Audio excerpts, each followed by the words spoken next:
Winnipeg Sports Talk Daily with Andrew Hustler Paterson and Michael Remis. Hey, what's going on, everybody? Welcome to a Wednesday edition of Winnipeg Sports Talk Daily. Andrew Hustler Paterson, along with the CTO Michael Remis for you. Lots to get to today. Tons of news from around the National Hockey League and plenty of updates on the Winnipeg Jets. Mike McIntyre is going to join us a little later on. Jets practice today. And the good news right off the bat, no more additions to the COVID-19 list amongst the Winnipeg Jets. Which means it looks like tomorrow's game is going to be a go in Detroit. Teams finishing up practice today. We'll head there this afternoon for their lone game of the week tomorrow night against the Detroit Red Wings. Of course, the games on the weekend that were scheduled for Canada Life Center between the Jets and Ottawa Senators on Saturday and the Jets and Edmonton Oilers on Sunday have both been postponed. And the Jets do get back on the road next Tuesday for a very busy and difficult 4 games in 6 nights throughout the Eastern Conference. So we'll talk to Mike. We'll get the latest from Winnipeg Jets practice, maybe hear a little bit of the coach, Dave Lowry, as to how he's dealing with everything that's being thrown at the team these days, as well as his outlook for a lineup tomorrow that, considering the amount of guys on the COVID list, could look significantly different than what we've been used to seeing so far this season. So we'll get to all that a little bit later on. Normally, Remis and I will kick around the top stories of the day for the better part of the first 15 or 20 minutes before we get to our first guest. Changing that up a little bit today because we are expecting newly re-signed Blue Bomber defensive end Jackson Jeffcoat to come. I think he's got some time issues, so we're going to probably get to that very, very soon right here on Winnipeg Sports Talk Daily. As we get into it, do want to thank all of our sponsors, including F Apparel, Vita Health, Culligan Water, Manitoba Battery, Royal Sports, Not Auto Corp, Little Brown Jug, Princess Auto, Boston Pizza, the Nick and Nicky DQ Group, and I do believe Nick had a nice little drop-off for the birthday boy today. We'll get to that a little bit later on. Of course, our friends at Canadian Club Whiskey and Coolbet Canada are betting sponsors. So we'll welcome in the birthday boy in a few minutes. We will talk more Jets coming up with Mike McIntyre, as I mentioned. But let's get right to it and welcome in Bomber defensive end Jackson Jeffcoat to the program. Jackson, what's going on? Thanks so much for doing this. It's great to have you on the program. Oh, good to be on here. Good to be on. Just enjoying a nice little sunny day. Headed out to go do some Pilates. Excellent. Thanks for squeezing us in between the off-season work. First and foremost, congratulations on the new deal. Are you still there in Austin? I am still in Austin. I'm still out here. Like I said, about to get some work in, just trying to take care of the body. Well, I imagine it's back to work after what was probably a pretty damn fun weekend. We saw you running the Grey Cup through your old stomping grounds with the Texas Longhorns, Jackson. I mean, first and foremost, congratulations on the new deal. We'll get to kind of how you enjoyed your time with the Grey Cup first and foremost. But I guess I've got to ask you, tell us about re-signing with the Bombers for 1 year and not going to free agency. I think everyone agreed that if you decided to go to the open market, there would have been plenty of suitors for a player of your stature. Most definitely. It's just like I've said before, Winnipeg is just a special place. Just all the guys, the organization. You got Michael Shea, you got Richie Hall, you got my coach Daryl Paterson, and then not to mention all my teammates. It's just a special place to be right now, and I really have enjoyed my time. I've enjoyed the culture. I've enjoyed the city. They've shown a lot of love. They've really this is a football city. It is a football city, and they're knowledgeable. They know what's going on. They're loud. I could go on and on about how great the city is, how great the team is, and why wouldn't you come back?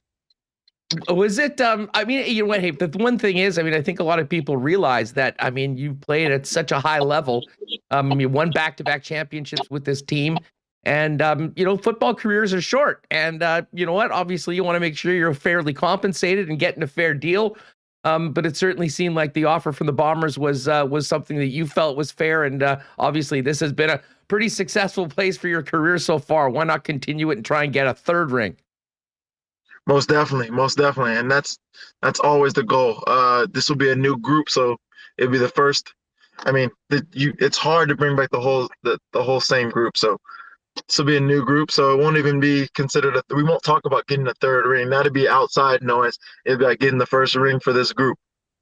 Well, I'll tell you what, the chances are a lot better with guys like you and Willie Jefferson back. Willie had mentioned that, for the last few years, he's sort of done his own deal. I mean, did you work this through an agent? Did you do it yourself? And who did you lean on when it came to, an important decision for where you were going to apply your trade next season?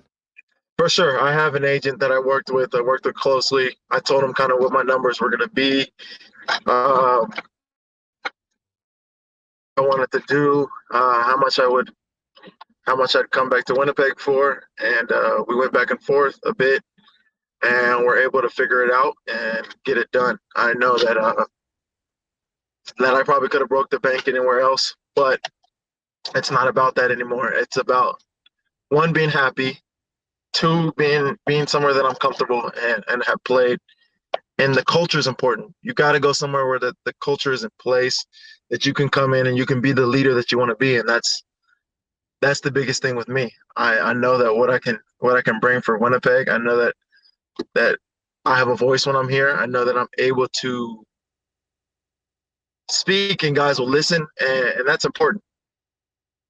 Jackson Jeffcoat of the Winnipeg Blue Bombers joining us from Austin, Texas, discussing his new contract, back for another year with the Blue and Gold, as well as a pretty fun weekend with the Grey Cup down in his old stomping grounds. Hey, I do have to ask you, though, about the club. You mentioned the culture, and we've heard this over and over from players.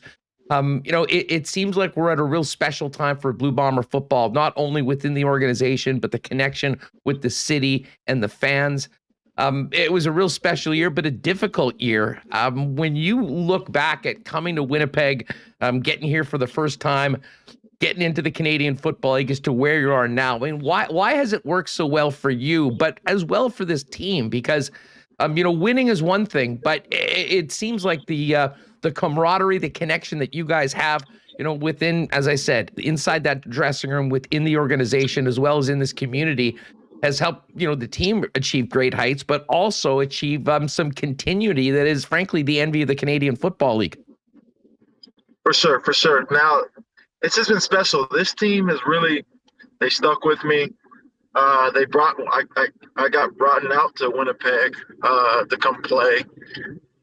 And I realized early on that there's a lot of things that they don't allow. They won't put up with. There's a lot of people that just don't fit into this group. And the biggest thing is like checking your ego at the door. Like, you're allowed to be your individual self, but get rid of those egos. We're all going to play as a team. It's about team football. We want to win as a team. We play for the love of one another. And you don't see that very many places. You don't hear about that very many places. And I think that's what makes this place special. And you feel like a team from top to bottom, not just with the players, but with the coaches. I mean, and other guys within the organization. Darren Cameron brought the cup down, and I've grown to become a lot closer to Darren as the years have gone on, and it's just special. Like, being able to consider some of these guys that you work with your friends. You don't get that everywhere.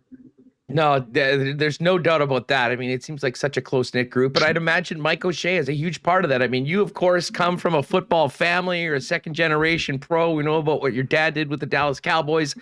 As a guy that's grown up around football, Mike O'Shea is a football lifer, as we all know here north of the border. What is he like as a leader? And we hear it from players over and over again that, you would go through a brick wall for the guy.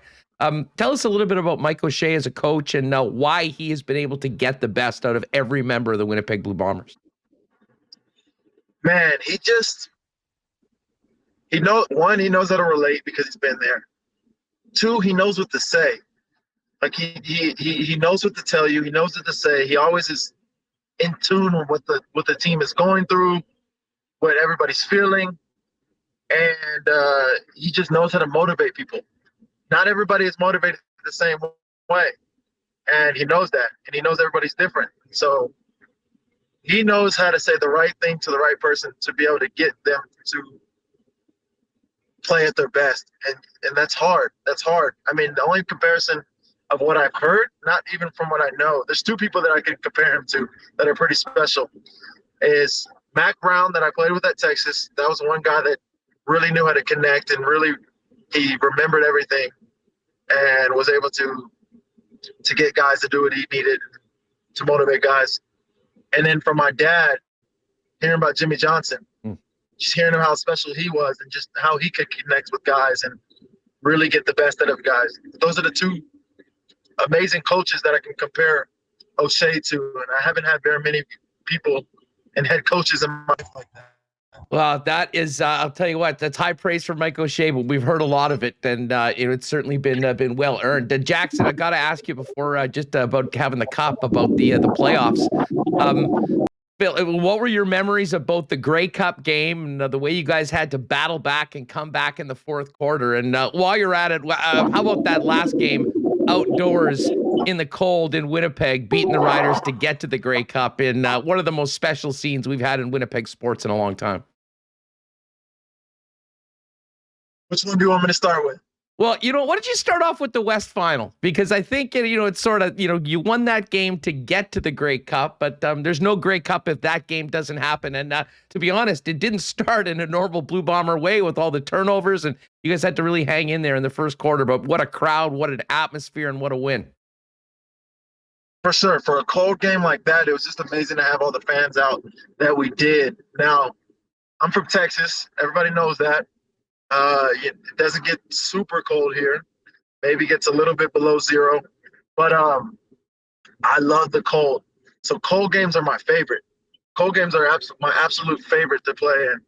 And a little thing that me and my dad always say is when it cools down, we heat up. And so I was excited to play in a cold game, excited to play against our rivals again and be able to knock them out of the playoffs. But yeah, so we had a couple turnovers at the beginning of the game, and we knew that if we keep giving the ball back to our offense, no matter what happens, that we will be fine, that things will turn out the way we want it to. And that's the thing, that's how we live off. We want to dominate any offense that comes into our house and not let them have anything.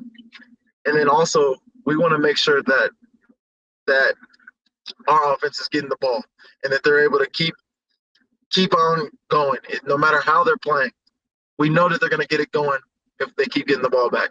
And so that was what it was. It was a fun game. It was fun to play against Sask. I always enjoy playing Sask, either in our house or at their house. It's a great rivalry, and it's fun that we got the best of them all this year. What a scene at that stadium too. I mean, the crowd, you had 30,000+ there that were right there till the bitter end. It was bitterly cold. It ended up turning into just a massive dance party. And I think that was more of a survival for the people in the stands, just to keep themselves moving. Most definitely. You had to move or else you're going to turn into a popsicle in that weather. Of course, that victory brought you back to the Grey Cup, looking to do it again. And this was a very different game than 2019. I mean, 2019 was thoroughly dominated by your team on the line of scrimmage on both sides. This was a real battle, and wind was such a big part of that game. When people ask you, when people in Texas are saying, tell us about the Grey Cup win, what comes to mind, Jackson? You know what? It just kind of shows what we're made of. People didn't realize that because we had so much success in the season, kind of like our opponent did the year before, people didn't realize that we could fight adversity and still come back and still be positive and still believe that we'll win no matter how lopsided the score looked or anything like that. And that's just what our team is about. Like, we knew we were going to win that game. We knew we were going to win the game no matter when the fourth quarter hit. We knew it. If you would have heard anybody talking on the sideline, we're like, all right, let's go win this game. Let's go get it back. Let's go make sure that they know that this Grey Cup is ours. And so that was what's special about our team. We knew we were going to win that game. I don't think anybody was doubting, especially on defense. We knew that we were going to make things happen. We knew that we were going to figure out a way. And as you see, we did, and that's what's special. Like a team going out there and knowing that we're going to win the game, no matter what has happened, no matter how you played throughout the game. It's all about finishing it. And we got back into that game in the fourth quarter, tied it up, got into overtime, and we definitely knew we were going to win in overtime. We knew that. Oh, and I have to say, and I mentioned this to Willie earlier this week, but for a team that, for a defense that was historically good, that had so many incredible players step up with big games and big performances as part of this record-setting unit, I don't think there could be a more appropriate way to finish that game off than a walk-off championship-winning interception that was touched by 3 different guys on the same defense. Exactly. It was special. I mean, it was nice to see those guys hit the ball and then Kyrie catch it. But I also wanted to say, like, you got to give your hat off to Hamilton as well. They played a game. They played a really good game. They had a really good game plan, and they executed. They came and played really well. And they also are a special team. And so it was fun to be able to play them again and have it be such a hard-fought win, because it makes it that much sweeter, and it makes it that much better because you came from behind. You won the game. Because I think a lot of people told me, like, hey, that was an exciting game. You guys made it a little too exciting. Yeah, I think probably a lot of Bomber fans would agree on that, but the bottom line, it's a results business, Jackson, and the result was another Grey Cup for Winnipeg, Manitoba, and the Blue Bomber organization. Of course, you had a big party here. It was a great celebration in Winnipeg, and then everyone went their separate ways. And our boy DC, as you mentioned, Darren brought the Grey Cup down for you to sign the contract, and we saw you with it back at the University of Texas. Tell us about the weekend with the cup, what you did with it, and what your celebrations were like back at home. Well, funny story. DC came down here with some contracts, but I didn't think it was going to happen. I joked back and forth, and I'm like, hey man, I don't know if it's going to work. Like, I appreciate you bringing the Grey Cup down, but I don't know if this contract thing is going to work. I don't know if we're going to be able to meet. But it ended up working out, which is good. When I got the Grey Cup first, I picked it up on Thursday night. Just brought it home, let my dogs see it. They were terrified of it at first, but I still made them take a picture with it. The next day, I went to UT and got some pictures done with a guy named Derek Ochoa. He's the one that took the pictures, along with a guy named Thomas Stepp. And the guy kind of organized it. His name is John Bianco. He's our head of public and player relations and media guy for the University of Texas. Kind of like Darren's job, but with UT. He got it all set up with taking the pictures. After that, I mean, I had a busy day with the cup. Willie had scheduled a little photo shoot with the cup as well. So we worked we did pictures for a magazine called In Other Words, Houston. So we got some good pictures there. It was a lot of fun. Just seeing sites within Austin getting great views. So that was a lot of fun. After that, I took the cup to this place. It's called Austin East Ciders. I love ciders. I don't really drink beer because it messes with my stomach real bad. But so I got my sister, a couple of friends together, my trainer, my massage therapist, some people that came through that I really care about. They came and we celebrated along with Darren. He came through as well. We celebrated the cup a little bit, drank some ciders, had some appetizers, put a little queso in the queso bowl in the cup, ate it a little bit. Nothing special, but it was fun. It was a lot of fun. Now we're talking. I've always wondered why they don't do more things like that with the Grey Cup. It's such an incredible trophy. What was the reaction of people down there, of friends that weren't familiar with the Canadian Football League, when they saw that honking trophy we're lugging around? They loved it. People thought it was one of the best trophies that they've ever seen. I mean, because if you think about this, and no disrespect to anybody in the NFL, and no disrespect to my father, who has won 2 Super Bowls, but like, I don't think the Lombardi Trophy is that special because it's not very big. It's like this tall. It's not big. Like, you can hold it in one hand. You can't do that with the Grey Cup. I mean, the original Grey Cup, yes, but you can't do that with this Grey Cup. This thing, you got to have a whole arm around it, or you got to pick it up with two hands. It's pretty special. And a lot of my friends and family were saying how special it was and how cool it was because of just the whole look. Jackson Jeffcoat to the Bombers with us on the road in Austin, Texas, on his way to Pilates. Jackson, this has been just such an awesome interview. I've got to ask you, now that you've got the contract done, you've got that peace of mind, obviously doing a little Pilates, what's up for the rest of the off season for you? Well, I'm probably going to take a little solo trip soon. Go somewhere with some water and a beach, kind of do some reflection, do some planning for this off season. And then when I get back, it's back to work, back to training, back to getting ready, back to being the best I can be. I'm excited about this off season because I know I have more, and I know that there's more that I can show. There's more that I can do. I can be better. I've watched a lot of my film and seen things that I'm like, man, why did I do that? Or why didn't I make this happen? Or why did I miss these sacks? So I do all that. I critique myself, and yeah, I'm getting back to the drawing board, and I'm about to get back to work.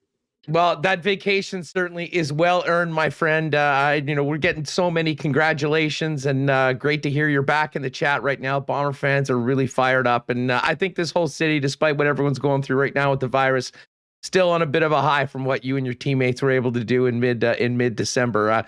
Thanks so much for doing this. Hey, just before we go, a number of people are asking me, how do you feel? I mean, of course, you got Cowboys blood in you. How do you feel about the Cowboys going into this game with the Niners on the weekend? And who do you think is going to be playing in the Super Bowl when it all comes down to February? You know what? I'll be honest. I haven't watched a lot of the NFL, but being a son of a Cowboy, I can't disrespect the Cowboys. I think they're going to get it done against the 49ers. I will be at the game in Dallas, so I'll be there supporting and being able to watch them with my father. So it'll be a fun day. I haven't been to a Cowboys game. I haven't been to the Texas Stadium or Cowboy Stadium since I was wearing another jersey when I was in Washington. So it'll be nice to get back and watch a game and enjoy that atmosphere. But yeah, I think the Cowboys are going to get it done. Who do I think is going to win the Super Bowl?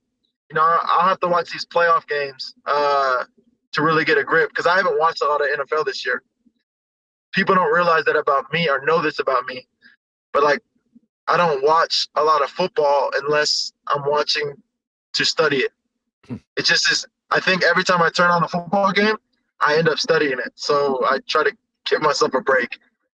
Hey, was that game at the stadium the one where you got your pick off Tony Romo? No, that game was in Washington. That game was in Washington. I don't think I played in the game that was at Cowboy Stadium. I think I was on the active roster, but I was inactive for that game, so I was in sweats on the sideline. I was just going through some notes and knowing that you did pick one off Tony Romo, and that's always a nice thing to have on the resume as well. It is a funny story. I don't want to take up too much time, but a funny story is that when I did, there were a lot of Cowboys fans cheering because of me growing up in Dallas and having high school buddies and everything. Everybody was super excited.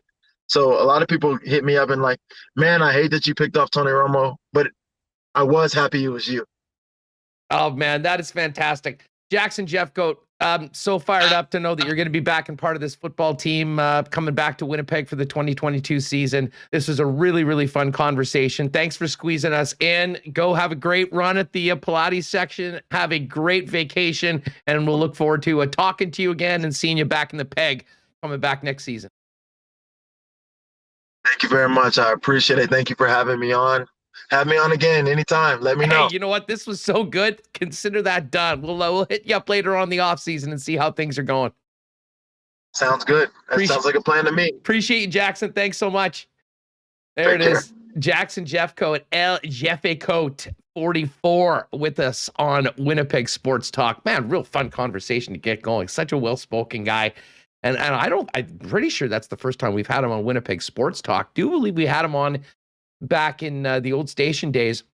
It'll tell you what, it's so different doing those phoner interviews as opposed to even when he was driving through Austin, Texas, to be able to see someone like that. That was really a lot of fun, and great to see everyone in the chat enjoying the conversation with Jackson Jeffcoat. Listen, we're going to get Remis back in here. We will talk about the Jets right away, but I do want to give a big shout out to our friends over at F Apparel for their support of Winnipeg Sports Talk. F Apparel is Winnipeg's leading spot for custom suits for men at amazing prices. You know them. They're down at 190 Smith downtown and online at F Apparel. That's EPHapparel.com. They got a full line of custom clothing for any occasion, starting with suits, but also dress shirts, winter jackets, casual chinos, golf pants, untucked dress shirts, shoes, ties, accessories, everything you need to look great for your big event. Every guy needs at least one suit that fits and looks great, and F's custom-made suits start at just $400. If you've got a grad coming up this year, it's a great place to start. And if you've been putting off a wedding and finally are going to get it done in 2022, wedding partners get 15% off when the group buys their suits from F Apparel. Give Andrew and the gang a call or pop down and see him at 190 Smith downtown, or you make an appointment at fapparel.com. Of course, January is here. Many of you trying to, maybe start off on a much better foot when it comes to health. And the best place you can start for that is over at Vita Health Fresh Market. It's a new year. It's time to start putting yourself first with healthy, natural supplements and groceries from Vita Health. If you're doing a dry January, they've got incredible non-alcoholic beer from Sober Carpenter and Neil Brothers, not to mention Soul Brew elixirs, Boreal botanicals, and clever mocktails. And if maybe you're thinking about spending a month on a vegan diet, Vita's the place to start off. Incredible products, including Tofurkey, Field Roast, Guardian, The Very Good Butchers, Light Life, Beyond Meat, and more.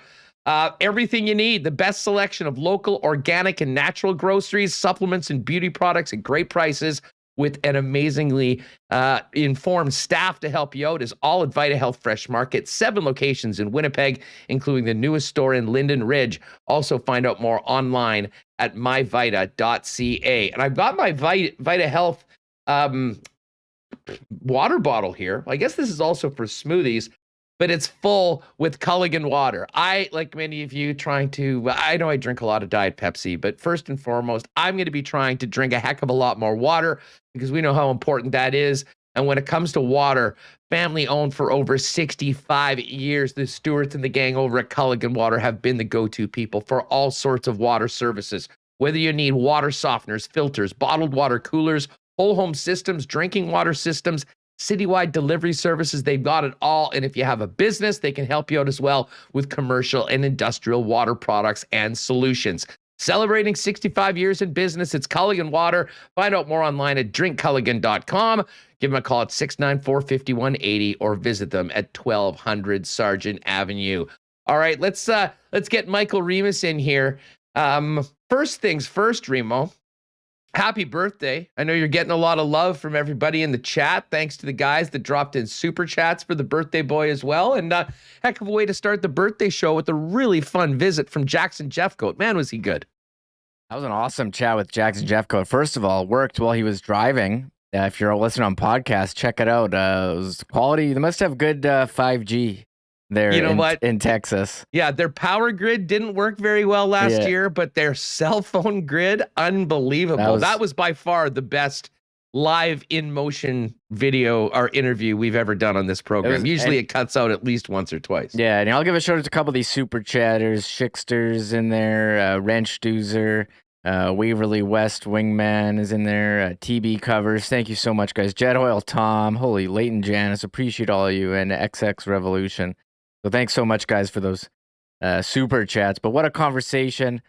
Pretty incredible. Thanks. I see everyone in chat. I see you guys. Thank you. Incredible hearing Mike O'Shea being compared to some legendary head coaches in Mac Brown and Jimmy Johnson. Talking about getting his first interception off Tony Romo against the Cowboys.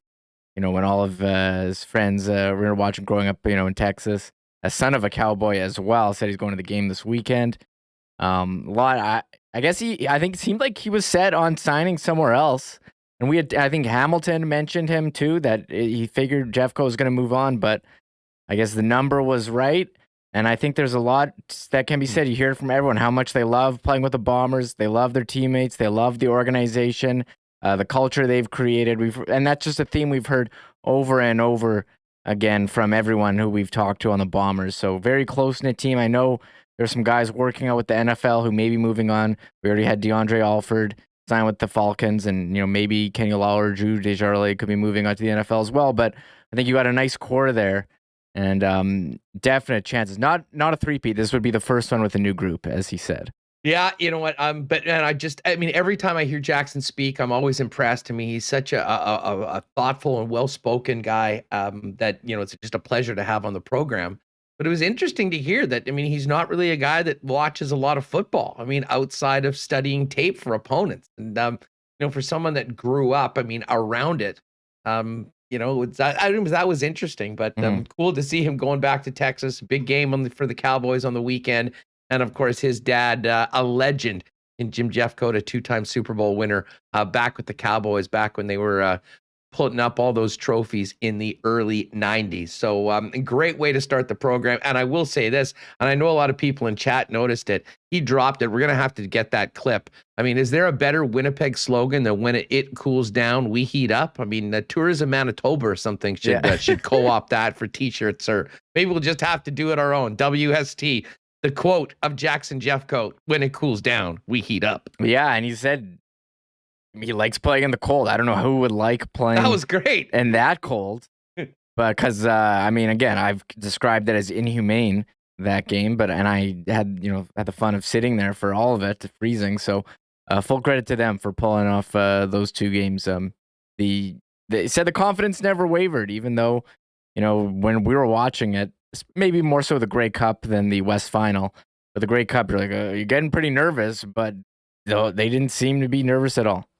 Oh, man, a great chat to get things going with Jackson Jeffcoat. We might touch on some NFL news a little later on in the program. And yes, I see the chat.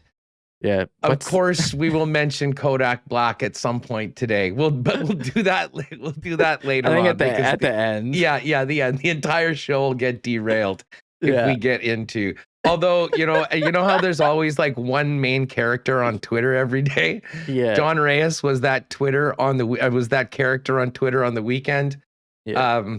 Kodak Black and the Florida Panthers were those characters last night. So the original video got like over 3 million views. I saw Luongo even retweeted it. Like he was in his suite next door. 6 million views. How much? We said we were going to get to the Jets lines and stuff before, but like, how much exposure do you think that 6 million views is worth to the Florida Panthers? You joked to me that this might be the most newsworthy thing the Panthers have ever done. You know what?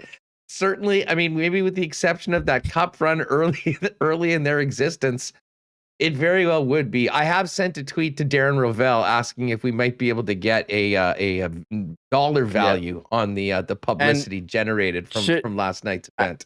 I guess we said we're already into this, but if people don't know, Kodak Black is a rapper who was a guest at the Florida Panthers game and was videoed in a booth with a woman bending over in front of him, and he was standing behind her. No social distancing whatsoever. And she was performing a dance move called twerking. But upon initial review of the video, you thought that maybe something sexual in nature was happening. And then there was another angle, and I think we've all determined that it's inconclusive on replay. Yeah, it is inconclusive. The ruling on the field stands from the original video. I think so. We're sticking with that. So anyways, there was some incredibly hilarious reaction to this. We'll touch on that a little bit later on so that we don't derail the entire show. But let's get to the latest on the Winnipeg Jets. Because, Remo, there's game tomorrow night, and this team has been losing players by the day. First, it was Nikolai Ehlers. Yesterday, it was Logan Stanley and Nathan Beaulieu and Ville Heinola and Christian Reichel. And I think everyone was holding their breath this morning when we were waiting for Jets PR to potentially send out a tweet that there was a change to the COVID-19 list. The good news for the Winnipeg Jets is no more players added. It looks like they're going to be able to get Jansen Harkins and potentially Dylan DeMello back for the game tomorrow. That being said, there's still a number of guys out of the lineup. It looks like we're going to see the NHL debut of Dylan Samberg and potentially Declan Chisholm, depending on Dylan DeMello's availability for tomorrow's game. Yeah, the Jets are going down here. Yeah, Chisholm put up from the Moose to the taxi squad, and we thought maybe Johnny Kovacevic would get in, but he was placed on the COVID protocol with the Moose, who had about 4 or 5 players being put on. So Cole Meyer, Hayden Shaw, Nelson Noje, I said Kovacevic, and Philip DeRosier. So they're having their own issues. But, I mean, the Jets lineup for tomorrow looking thin. Harkins is on his way to Detroit, and DeMello's out of protocol, also traveling, as you said. So I'll bring up the lines right now. Stastny, Scheifele, Kopp, Connor, Dubois, Perfetti. And if you want to see Perfetti get a shot in the top 6, here he is. Tony Nato, Lowry, Svechnikov, Cease, Vesalainen, and Harkins would probably slot in there. And then Morrissey, practice with Chisholm. And DeMello, I'm assuming, would take his spot if he were to be ready for tomorrow. Dylan Pionk and Samberg and Schmidt. So we're expecting Dylan Samberg to make his NHL debut against Detroit. So I don't know what to expect. I mean, the Jets haven't played in a week. They have a roster with a number of inexperienced players, including a couple who are in their first couple games of their career. Cole Perfetti, Dylan Samberg make his debut against a Detroit team. They were just out west. First game after just a road finished trip. that road trip last night.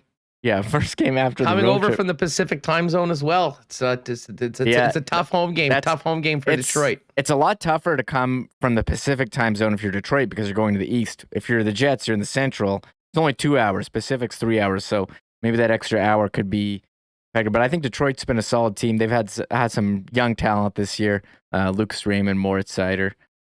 So I'm excited to see them, and I'm also excited to see what the Jets are going to be like. Will it be like Colorado, the first period against Colorado, or will it be like the other period? So, it's a wild part of the Jets season. I'm just happy.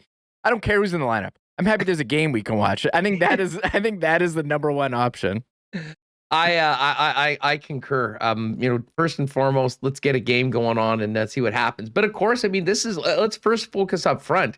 And Cole Perfetti from the weekend has been practicing along with Connor and Dubois. And, many of us have thought that, if Cole Perfetti is going to be getting into the lineup, it probably makes sense, to do it when there's an opportunity for him to, play in the top 6 with elite offensive players, because that certainly is where he projects to play in the National Hockey League and where he's been playing in the American Hockey League with the Manitoba Moose. So, I mean, very good for him to get this sort of practice time, as well as his time on the power play through, a number of practices before getting into this game. Of course, he was in the game against Colorado, but played in a number of different spots, started lower in the lineup, was playing with Adam Lowry for a while. But this will be the first time I think we've seen Perfetti get out there along with 2 of the top Winnipeg Jet players. It'll be very interesting to see how he performs. And there was some question as to maybe Svechnikov. I mean, let's face it, all the talk was that how can you break up Svechnikov not playing with those players? I'll say this about Svech. I thought he played so well in his 4th line role in the Vegas game and throughout. I think he's showing that he can be a very, very important player, and they need more from this 3rd line right now. And I don't think there's any doubt, especially with Andrew Kopp being moved up to play with Scheifele and Stastny, with Ehlers being on the list right now. So I think Svechnikov, very, very important player going into this game alongside with Adam Lowry. They can continue to get the sort of performances that he's been giving the team as of late. That'll put them in a good spot. And again, it opens up an opportunity for Perfetti to go in and play in a spot where he projects to be as a regular NHLer, whether that's in the near future or down the road. Yeah, and you mentioned Svechnikov. Is this a revenge game narrative for Svechnikov? Is the team that drafted him, that let him go, that we've been saying all season? How did the Jets get this guy for nothing? What's going on here? I wonder if there might be some extra motivation there to stick it to his old team, and for a team that, again, is playing rookies on defense in the top 6. Look for any extra motivation you can get. Wrench User even brought it one further. Will there be a Svechnikov tribute video tomorrow night? I don't know. I don't think he played enough games to get. I think there's a threshold for tribute videos. To be honest, especially if he comes back and plays well, this is not going to be a guy they want to remind everybody that they picked in the first round and then let walk for nothing, and is now seemingly flourishing right now with another opportunity as an NHLer here in Winnipeg. So tribute video, probably not. Revenge game, though. I think you're onto something. I had sort of forgot that he came from Detroit, but you're right. We spent so much time going, how does a guy like this slip away from Steve Yzerman when he's there as an RFA? And hey, he ended up in Winnipeg signing, what was it, a two-way deal, a Moose contract at the start, getting his opportunity here. And, I thought that the Vegas game, when he was playing on the fourth line, was maybe his best game of the entire season. And what was more important and more impressive is that he wasn't doing it with Kyle Connor and Pierre-Luc Dubois. He was doing it in a fourth line role, and he ended up being the first star of the game, scored a huge goal for the Winnipeg Jets. So right now, I think, Svechnikov can add a lot to a number of lines, but I'm in on having Cole Perfetti in that spot along with the guys, along with Dubois and Connor. And I really do think, especially with Kopp playing on the top line with Scheifele and Stastny in Ehlers' absence, Remo, that third line with Tony Nato, Lowry, and Svechnikov is going to be leaned on heavily, especially without last change. Yeah, I think we're going to need to see some more from that third line, that depth scoring, and I think Svechnikov could be that guy. We've seen he's got a scoring touch, he's got a nice shot, and I think that when he is playing with, playing with that type of line rather than with Dubois and Connor, maybe you'll see him, take more of a me-first approach and shoot the puck. And he has had some beauty. He's got 3 goals. I know 2 of them were like beauty snipes. So we know he can put the puck in the back of the net. He's kind of big. He can forecheck. So let's see how this line goes. And Tony Nato, I mean, when he's given a chance, he's been all right too. So I think it's going to be a tough one. We're a day early, so I don't think we're looking at odds. But I'm kind of curious what they're going to be and what I always look at Dom's percentages on the Athletic just to see how they align. So I'm kind of curious. I could see Detroit being a slight favorite, more just being at home and this many unknowns of the Jets lineup, but maybe there could be some value on the Jets if we're talking about betting on games a day early. And when you have a team that plays 1 game a week, I mean, it's like NFL. You get to preview our weekly it all week. Thursday night game. Yeah. Staying up front with the forwards. Well, actually, we'll move away from the forwards to the power play before we focus in on the defense. Perfetti on the PP2 unit, along with Stastny, Lowry, Morrissey, and Schmidt. And the lineup that Dave Lowry presumably will throw out first: Scheifele, Kopp, Connor, Pierre-Luc Dubois, and Neil Pionk. And back to the back end, Remo. I mean, as I said, Declan Chisholm was in the spot that may be taken by Dylan DeMello. He might have the opportunity to make his NHL debut. But we are expecting to see Dylan Samberg play in the NHL for the first time. I mean, this is a guy we thought that might be in the mix, although it was a very, very crowded defense group with the additions in the offseason heading into training camp. But man, he got injured early in training camp, missed all of camp, any of the preseason, was with the club rehabbing for the first few weeks, and then has gone back and played well with the Manitoba Moose. Another top prospect for the Winnipeg Jets that many people, Craig Button and the like, have, sort of put in the same category with Ville Heinola as a guy that, ready to play now.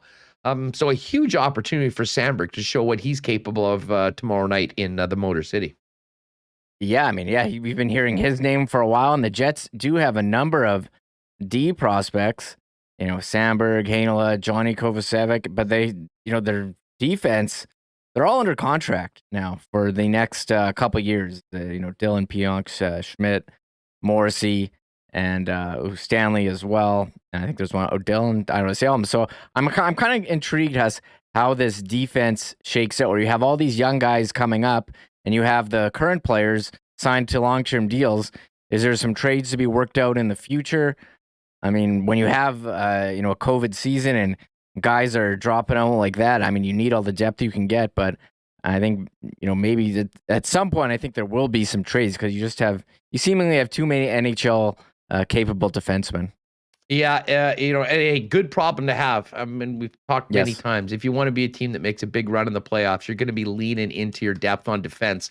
Now, can you do that organizationally year after year after year? It certainly gets difficult. But right now, the Jets have some young players on ELCs ready to chip in if needed, and we'll get a chance to see Dylan Samberg with his first opportunity in tomorrow's game.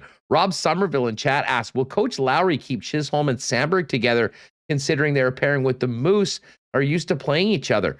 I believe you probably responded to this, Remo, but I don't think so. I mean, I think what we're seeing right now is that Dylan Samberg's going to play with Nate Schmidt. And, I guess we could see Chisholm playing with Josh Morrissey.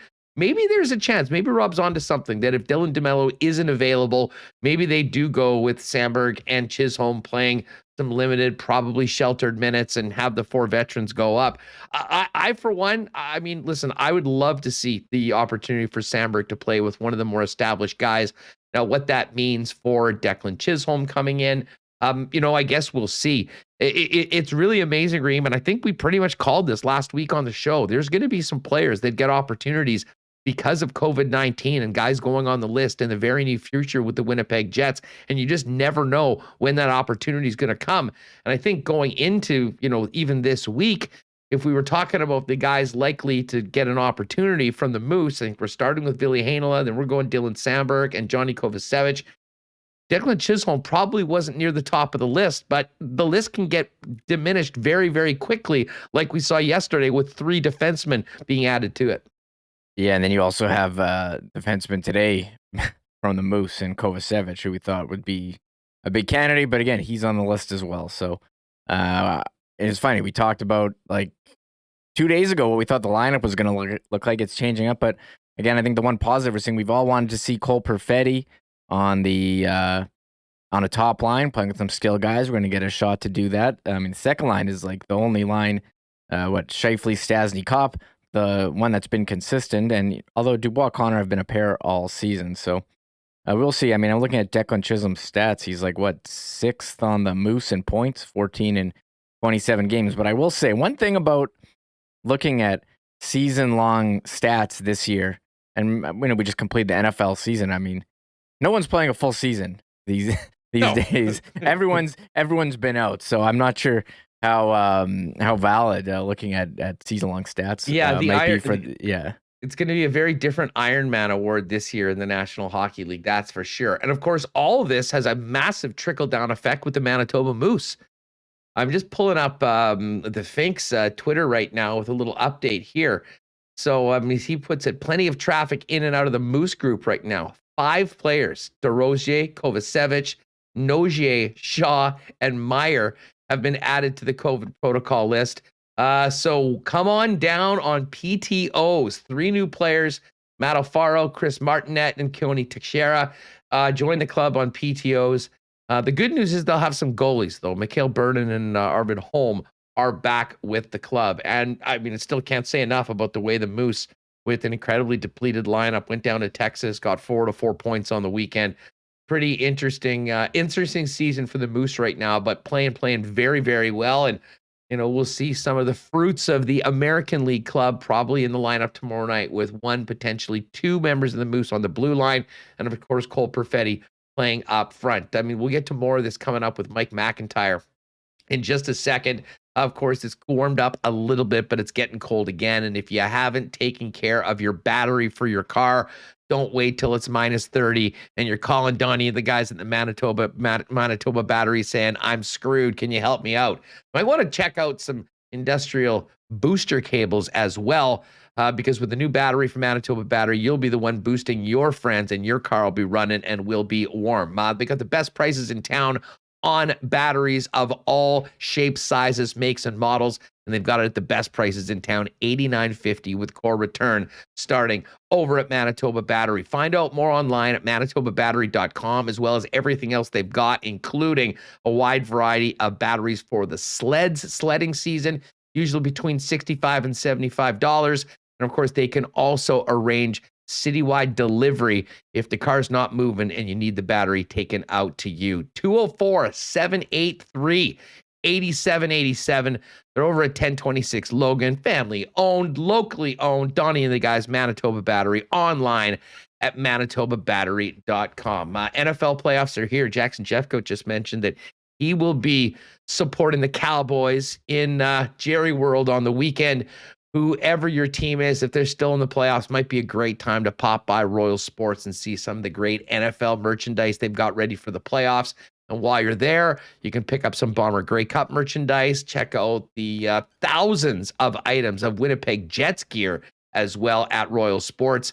They really are the superstore for the sports fan in the family. And of course, they're also the undisputed, undefeated heavyweight kings of all things hockey, with the biggest selection of hockey gear in town for both skaters and goalies. $1 million inventory of sticks, snowboards, and while you're there, check out what's going over on the Kings Skate, Snow, and Surf side of things. Don't forget to follow them on Instagram at Royal Sports Pembina for the latest merchandise drops and deals coming to the store. And as we get into the new year, you might be thinking about a new ride. And if you are, before you do anything, start off by making a call or popping by to see the experts over at Knott Auto Corp. Why not get into the car of your dreams at a great price with the help of the Knott team? So many amazing vehicles on the lot. And if there's something in particular that you're looking to source out, the Knott experts will help you get that done and get it on the lot for you. Pop down and see him at Waverly and McGillivray. While you're there, check out the new Winnipeg Car Lab, which is open for custom wraps, striping, and tinting, and more. And as always, if you maybe before you leave the house, you can check them out online at knott.ca. All right, we've got lots to get to with Mike McIntyre coming out of practice today before the Winnipeg Jets hit the road this afternoon to play a game tomorrow against Detroit. Fingers crossed that nothing else or nobody else is added to the COVID protocol list. And for the latest on the Winnipeg Jets right now, we welcome in Mike from the Winnipeg Free Press. Mike, what's up? How are you? I'm doing well. I don't like this backdrop as much as the last time I joined you a week or so ago when I was down in the desert. I'm in my basement today here in Winnipeg. Weather isn't quite as good. The food is better, though. I give my wife credit for that. Well, it's good to have you back and back in one piece. It seems like, this virus obviously is affecting everyone in our community right now. I mean, the numbers are ridiculous. And we can only hope that, most people are like most of the athletes on the Winnipeg Jets that are going on to the list. You might have a few symptoms, but get back to it. Thing with this, Mike, is that the Jets had another full week of practice and couldn't be maybe more disjointed, already missing a number of players. First, it's Nikolai Ehlers, 4 more players onto the list yesterday. And I don't know about you, but I was just waiting for that notification from Jets PR this morning to see if more players were going to be added to the list. But in a bit of good news for the team, no new names on the COVID-19 list today for Winnipeg. Yeah, Huss, I mean, I honestly think they were close to a saturation point. And had there been another couple names, we probably wouldn't be talking about a game tomorrow night in Detroit. It probably would have been added to the long list of postponements. But one of the changes here that I think is, certainly a big plus for teams, and we've seen it now a few times with the Jets, is the reduction of this time down to 5 days, right? You look at when Blake Wheeler and Mark Scheifele got COVID back in October, the isolation period was a lot longer then. It was 10 days, not 5. And they were playing a full schedule at the time, so that took them out of the equation. I mean, Wheeler and Scheifele missed 5 games each because of COVID. They couldn't skate for 10 days, and so it took them longer to get back into action once they did return. What we're seeing here now, and, Andrew Kopp, Christian Vesalainen, they test positive right before the Christmas break. Neither of them missed a single game. And it now appears that Dylan DeMello and Jansen Harkins are going to be in the same boat, that they test positive. Now, they both missed 1 game. That would be the route in Denver last week. But, if you can get players that go on and come off the list and not really miss a beat, I mean, that's obviously a big change for teams. And we've seen it with a lot of teams now where they're just not losing the players for the length of time, that they did. And I think if we were still in that 10-day window, we'd be talking about even more postponements than we've seen here, because teams would be absolutely gutted. But for sure, I mean, it creates uncertainty. It also, though, Huss, creates opportunity. And, I'm looking at a couple really interesting angles to tomorrow night's game. First and foremost is the chance for Cole Perfetti to step into a top 6 role and play on a line that, I had written a column a few weeks ago when Perfetti was still at the World Juniors, just kind of speculating what do they do with him when the World Juniors are done. And of course, that ended quicker than we thought. I had actually mused about putting Perfetti with Dubois and Connor, with the idea that Blake Wheeler's out of the top 6 and there is an opening there. And so I'm really excited to see what Cole Perfetti can do. And I'm really excited to get a look at a guy like Dylan Sandberg, who, has had a rough go of it early in his career. He suffers a high ankle sprain in training camp. And so we didn't even get to see him in any preseason games this year. And now he's going to step in and for sure be in the lineup tomorrow. And, so that'll be really interesting to see what he can do at the NHL level. There's young guys are getting opportunities. May not be the way anybody drew it up, but we'll see if they can kind of make the most of those opportunities and get the Jets, a couple valuable points here, because they've been watching all these other teams kind of play games and rack up points. The Jets sort of need to get going here. Well, let's focus in on Perfetti on that line 1, line 2, whatever we want to call it, along with Connor and Dubois. This is a big opportunity for this young man. And I think it does make a lot of sense. I mean, we've spent a lot of time talking about, hey, where does he fit in? Or everyone wants him to play in the league. With the Winnipeg Jets, it probably makes sense to put him in a place that he projects to be when he is a regular NHLer, whenever that is. I would say it is also probably a real benefit to Cole that they basically had for, the better part of a week practicing together, where he has been with those guys. Right. And the power play unit as well, Mike. I mean, it'll be a very different, I think, challenge for Perfetti going into this game against Detroit than, added sort of last minute to the lineup in Colorado last week because of everything going on around the club, and, really playing all over the place as Dave Lowry, for the first time, really got the industrial setting on the blender going, and as things got going poorly for the Jets in the second and third against the Avs. Yeah, it tells me a couple things, Huss. It tells me that they really want to see what Cole Perfetti can do in an elevated role with some offensive players. Don't forget, we've seen a number of wingers with Dubois and Connor this year. We've seen Evgeny Svechnikov, and we know that worked really well. Well, Svechnikov, he's back in the lineup right now, but he's not going to be playing in that spot, at least to start the game tomorrow. We've seen Jansen Harkins recently in that spot. And he may have lost that spot because of coming down with COVID last week in Denver. He was bumped, obviously, against the Avalanche, and now he hasn't really skated much in the last few days. So he's going to come in on a 4th-line role. We've also seen Christian Vesalainen, and he was a guy who was also in that spot just prior to Christmas. So Dave Lowry has a number of options, and so I wouldn't say that Cole Perfetti is locked on that line for any duration. I mean, it may last one period. It may last one shift. Maybe it lasts a game or longer. And obviously, the longer it lasts would suggest that it's going well and the Jets are succeeding. So, there are other options, but the fact that it's Perfetti that's now going to get that look, I think speaks volumes about what the Jets think of this young man and their excitement over seeing him in a bit of an elevated role, playing with like-minded players. He's not down with the Dominic Toninatos or the Christian Reichels or whatnot. He's going to be given a chance to obviously be a complementary piece of basically your 2 best offensive producers right now on the team. Well, and not just that. I mean, I'd imagine he'll have a pretty significant role in the secondary power play unit, right, depending on the opportunities there. And that is a place where we certainly have seen in every other spot that he's been, he can be a real dominant difference maker. He can. And of course, they're missing Nikolai Ehlers now, at least for tomorrow's game. The hope is that Ehlers will only miss the one game because, again, the 5-day protocol as opposed to a longer duration, with the Jets not playing again till next Tuesday after tomorrow. The hope is that Ehlers would be back. And in fact, all of these players, Christian Reichel, who won't play tomorrow, he would be available as early as next week. And then for the defensemen, who, again, Dylan Sandberg gets the opportunity. Potentially Declan Chisholm gets an opportunity. Chances are it's short-lived because you're going to get Stanley and Beaulieu and even Ville Heinola. They'll all be out of protocol as well by the end of this weekend. But still, I mean, this is a chance for young guys maybe to do something that they wouldn't have otherwise gotten in a normal season under normal kind of rules.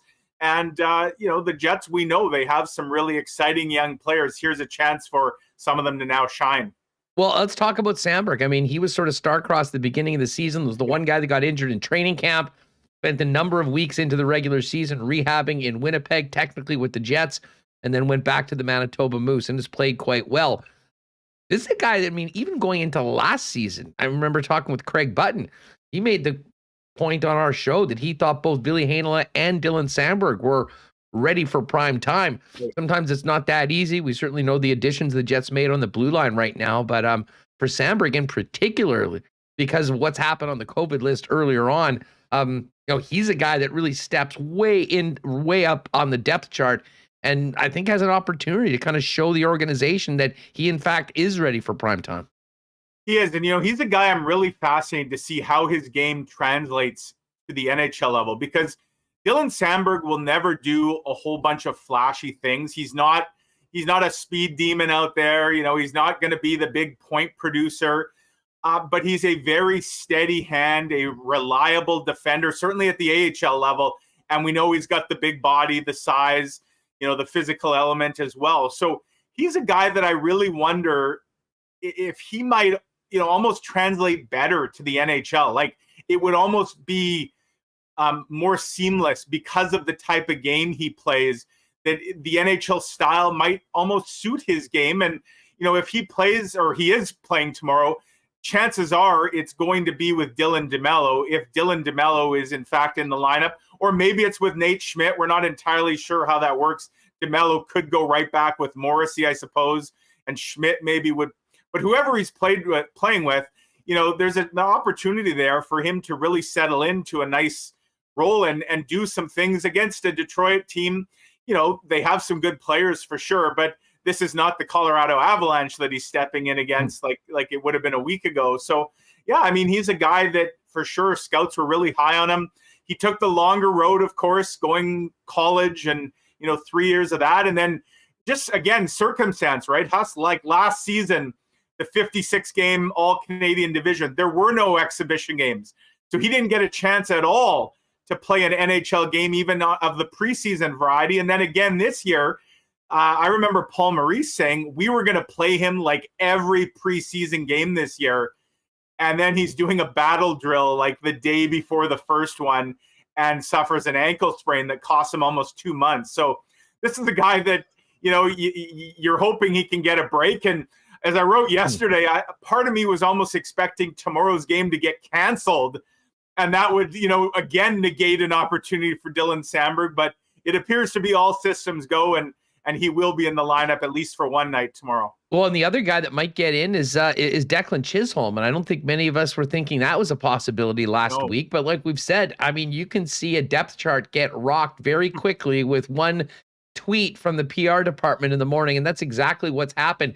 And very unfortunate for Johnny Kovacevic, because I think Johnny would have been the next guy up. Yeah. He, of course, is on the list, and that means Declan Chisholm. I mean, he was at practice today. I mean, fill people in on Declan Chisholm. And if he does play, meaning DeMello doesn't, do they go with Samberg, Chisholm, and just a sheltered third pairing role with two guys? Or do you see Chisholm play with Morrissey and Samberg with Schmidt and kind of rely on, a young rookie playing with a more experienced defenseman?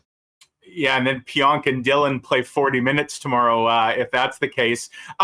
Yeah, I mean, I think there was probably a reason that Chisholm was with Morrissey today. Number one, it's perhaps as a placeholder for Dylan DeMello, assuming he can get on the ice today in Detroit. That was the plan. He was out of quarantine. He's flying to Detroit. The hope is to get him some ice and get him a skate, and he'll get the morning skate as well tomorrow. But if he can't go, I do suspect we might see Morrissey and him, and then Schmidt and Samberg, to avoid, as you say, putting two guys making their NHL debuts in the same game on the same pairing. Because, I mean, you can shelter them as much as you want, but you're on the road, right? I mean, I'm sure the Red Wings would be licking their chops at getting the likes of Larkin and Bertuzzi out against that pair.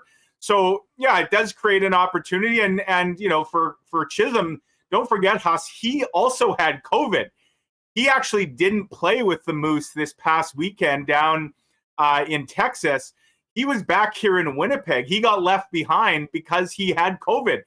And I think the recall today was almost more out of convenience and that he's already here.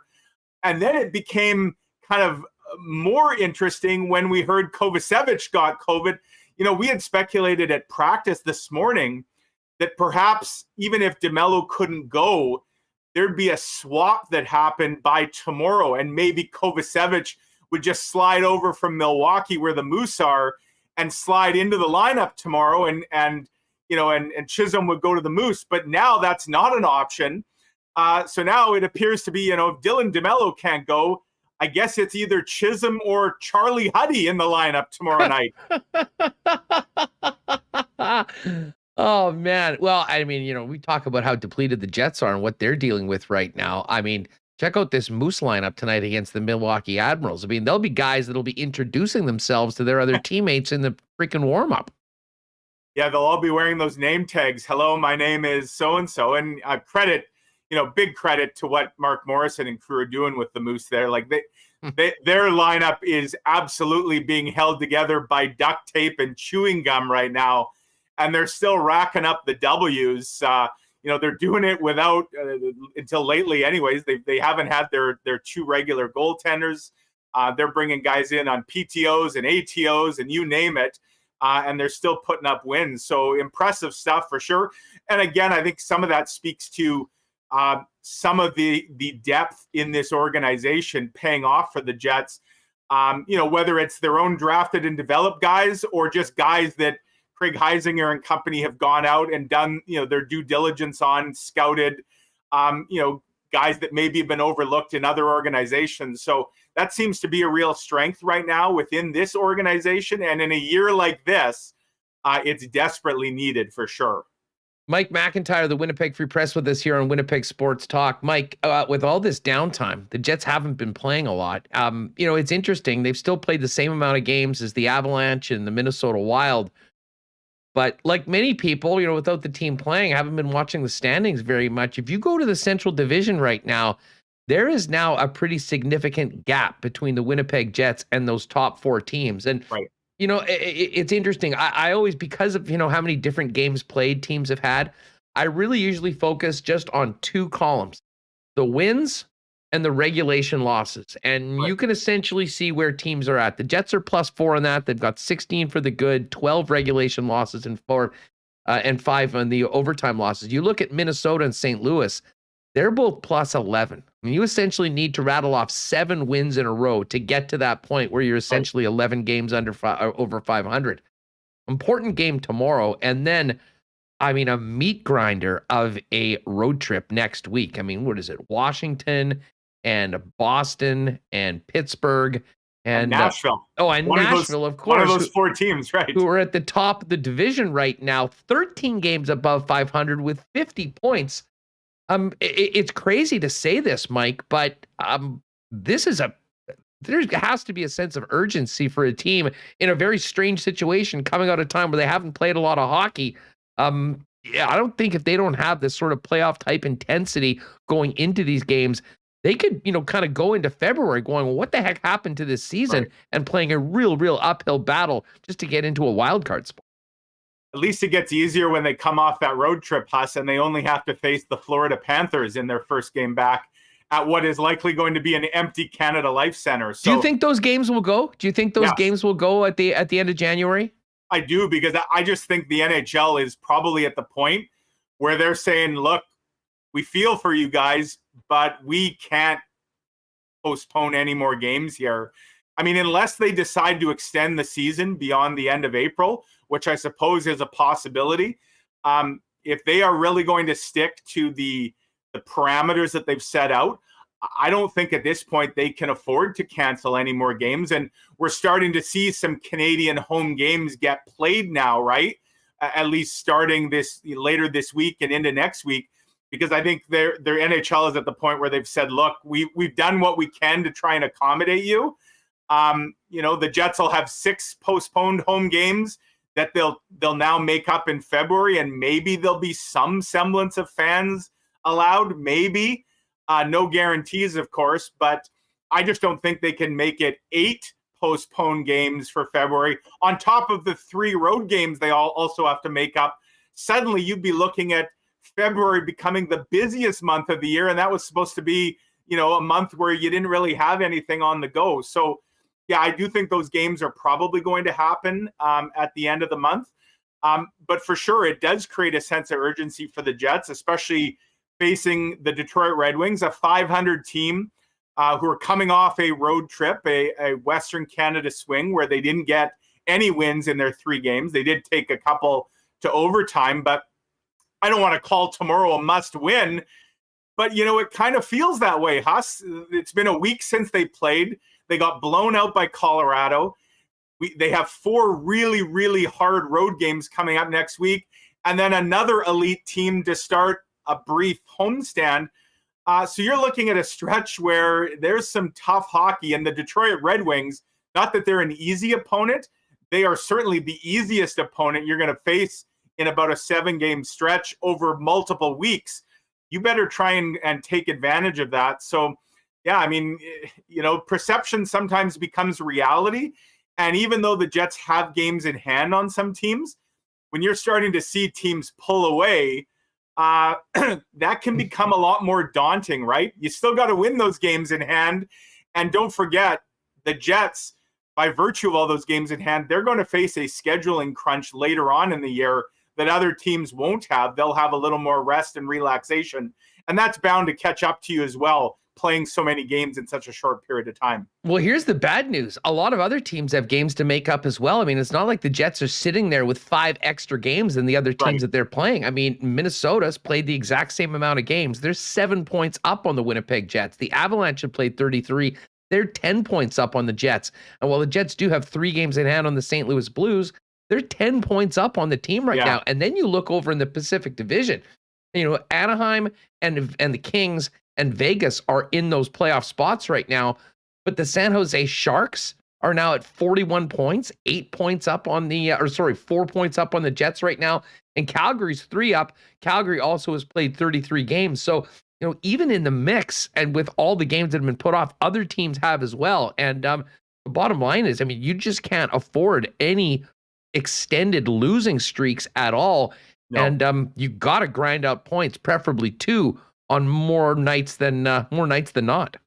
Well, and that's why, you look at the Jets, they are 3-1 over their last 4 games. The problem for the Jets is those last 4 games go back almost a calendar month at this point, right? I mean, the first of those 3 wins was way back on December the 19th.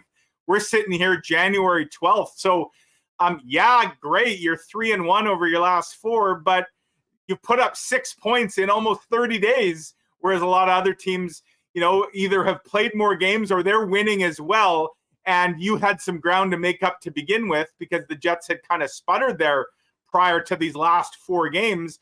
And it's tough to make up any ground when you're not really playing. So you're right. It does create a sense of urgency. I think for the Jets, you'd hate to say it with 49 games left, but are they really more or less competing for a wild card spot at this stage of the game than they are for a top 3 spot in the Central? I mean, of course, anything can change, and there is still more than half a season. But if you're looking at the wild card spot, I firmly believe that the Central is the much stronger division in the West. And, I wouldn't put my mortgage on this, but I do think that when the dust settles at the end of the year, Huss, it's going to be 5 Central Division teams and 3 Pacific Division teams make the playoffs. That is to say, I think the 5th place Central team is going to end up with more points than the 4th place Pacific team. And, you talked about San Jose, which right now they technically hold that final Western wildcard spot. The Jets are 4 points behind, but the Jets do have 4 games in hand, I believe, on the Sharks. Now, it may be that San Jose isn't the team they're really chasing in any event, but I do think that as long as you could get in the top 5 in the Central, you're probably going to be in good shape when the season ends. Yeah, well, listen, the Jets will need to worry about getting into that wild card spot first before they talk about getting into the top 3 of the Central Division. It's sort of, you can't get one without the other. But, right. It is These are very, very important games right now. And then, of course, February is still very much up in the air. Do you have any intel on when the National Hockey League might make some sort of announcement on all these games? Because even without fans, and I would imagine you'd have to get this announcement before the 1st of February. And we know that the current health orders are going until February 1st. Right. I would imagine that the organizations, just for travel for the other teams coming into these games, is going to need to be made. And I would think, are you expecting a decision sooner as opposed to later when it comes to some sort of clarity as to what the February schedule will look like? And are they still planning on having that week off for all the teams, or is that out the window because of the weeks off that have already been happening? Unfortunately, not with anyone able to go enjoy themselves away from the club. No, they are still going to have that week off, Huss, because they're still having the All-Star game in Vegas. And so my understanding is the bulk of the makeup schedule is already done, and teams have been told kind of what to expect. Now, it hasn't been committed to permanent ink, and it hasn't been released publicly, but my understanding is the teams already have an idea of what February is going to look like. I think what the delay here has been in terms of releasing it publicly, the NHL has just been hanging on a little longer to make sure that more games don't get added to the mix. And I think what we've seen generally here in the last few days anyways, the number of postponed games has kind of slowed down, right? Like, the hope is that most teams now, and a lot of teams already, have had COVID kind of run through their team. You look at the Calgary Flames, the Montreal Canadiens, the list goes on. Those are teams that should not have any more COVID issues going forward because they all got hit with it. A team like the Jets is a little more interesting in that they're kind of getting hit in fits and spurts here. 2 players here, 3, 4 there. And I guess the worry is there something bigger around the corner that costs you further games?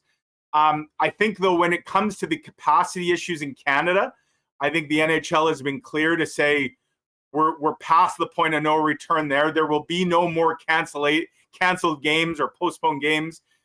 So I think they can proceed with that knowledge in mind that one way or another, these games are happening on X dates. And if it means with no fans, well, so be it. We tried. I just think it's a question of how many more games get scrubbed because of COVID issues with teams. And I think they're getting close now to the point where maybe they could put that in the rearview mirror. And so I do expect we'll see an official February schedule get released here probably within the next week or so. I know it's difficult to really speculate on it, but it is safe to say that with what's happened over the last month and continues to happen in the National Hockey League, this is another huge blow to the league and the teams as a business. And certainly that was, something that predicated the Jets reaching out to their fans and, sort of seeing what they thought about potentially playing in another jurisdiction. Of course, it would have been Saskatoon.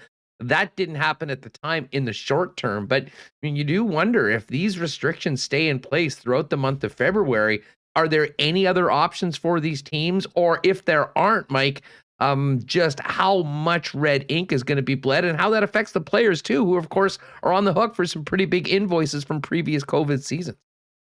Well, for sure. I mean, the whole HRR, calculation is a big issue, and the players, we know that they owe the owners a lot of money because of that whole calculation under the CBA. And the hope was that this year would take big steps towards kind of rectifying that. And obviously the Canadian teams are big money makers for the league, right? And so when revenues are falling way short of expectation north of the border, that doesn't just affect teams like the Jets and whatnot. It affects everyone around the league. So for sure, I mean, I don't know that we'd see the Jets revisit the out-of-market issue. I mean, I'm led to believe that that's sort of dead. They're going to defer to what their fans had to say. They obviously conducted a public survey. The fans, it was close for sure, the responses, but certainly there was not a majority who were in favor of the Jets. I don't know if that's even true, Mike, because to be honest, like I got one of those, and I mean, everyone's got their own different viewpoint on it, but I mean, I answered, like I wanted you to clarify your answer afterwards. And I said, I think negatively the idea. and then they expanded on it. I said, well, to be honest with you, man, I don't know how things are that much different in Saskatchewan. If they can do it there, how can we not have it there? It would be a little bit of a tough pill to swallow, having that be the case. I mean, some people said that, because of COVID, they shouldn't be happening. And, there's all sorts of different viewpoints. But I mean, I think the bottom line is I think it was very mixed right now, and no one really feels good about anything happening. But I think a lot of people understood why this was on the table. And listen, I mean, as someone that has seats here, I mean, if there's going to be no fans in the building anyways, if they can play them somewhere where they can have fans, limit losses. I mean, they're still going to be losing a ton of money. And, who knows? I mean, certainly specific to Saskatchewan, maybe gain a few more fans in the meantime. I mean, I really didn't have a problem with it, but I understand why it is somewhat of a controversial topic. Yeah, and then there's just the whole optics issue. Should you be fleeing your own jurisdiction and taking advantage? Some might almost call it a loophole or a technicality because there's another jurisdiction that doesn't have the same rigorous public health and safety standards. Are you being a good citizen, if you will, to your own community by now maybe creating issues in another community? Look, I get why people were wrestling with it. I also get the business side of it, that the Jets would say, we're a cap team. We're spending to the cap. We're trying to ice a Stanley Cup winner here, and we're hemorrhaging money. And, if this continues, hard decisions are going to have to be made, right? Maybe the Jets have to trim the budget. Maybe they can't spend to the cap. Again, though, I think the optics, and I wrote this in my column last week, I sympathize with any business, big and small, that is going through a tough time right now. I especially sympathize with small and medium-sized businesses. For the Jets, I mean, David Thompson, richest man in Canada, co-owner. I realize he's not owning the Jets out of a charity. It's not a charity to him, but I just think it's a little tougher pill for people to swallow, for them to cry poverty when you've got the richest man in Canada kind of writing the checks. But again, I get that there's some other dynamics in play, and it's a complex issue. For sure, this is one where I guess we won't know the full scope of the financial damage that last season and now this season is causing. I mean, as we sit here today, Huss, I guess the good news is the Jets have yet to play in a game yet this year where they've taken a hit because of public health and safety restrictions. Every game up till now, they've been allowed a full house. We know they haven't drawn a full house for any of those games. And part of that is certainly because of the ongoing pandemic. And that, no doubt that's hurt the bottom line as well. But we are obviously getting close to a point here where I suspect we're going to see some empty arena games. And maybe even when the time comes, I doubt we're going to see 15,000 people allowed back in at once. It's probably going to be baby steps. And as a result, True North is going to take another big hit here. Hey, let me ask you this, and we kicked this around, and I've heard some other shows talking about it as well. Going into the offseason, say they, have to go a couple months of playing in empty buildings again while going on the road and playing in full buildings in the United States as if nothing's going on right now. How much do you think that'll hurt teams like the Jets and really all Canadian teams when it comes to free agency next year if we're still in somewhat of a pandemic and this is still a possibility? I think it'll be another factor for sure, and another roadblock that Canadian teams often face. I mean, it's well documented that I guess outside of maybe Toronto and maybe Montreal, Vancouver, I guess to a degree, that a lot of NHL players don't want to come to Canada when they have their choice. That Canadian teams, and it's not just a Winnipeg thing, are often in the no-fly zone, right? And there's lots of reasons for that: taxes, climate, size of the market, things like that. But for sure, I mean, media, we that gets talked about a lot. Just the scrutiny. A lot of players don't like the bigger spotlight in Canada, and so I suspect more rigid public health and safety restrictions that limit a player and their family's ability to maybe live the life that they feel they could go live south of the border. I don't know that the no fan thing would definitely be the decision, sway the decision one way or the other, but certainly if you have a choice to go wherever you want, and you're looking at going to a community where they're taking COVID a lot more seriously, but it also means, potential lockdowns, I would imagine that has to be a factor that players are considering. And, yet another obstacle for sure for Canadian teams. Now, on the flip side, you could say, well, if you care about your family and you want to keep them safe, come to Canada. You got a better chance of staying safe than maybe some of these U.S. hotbeds, right?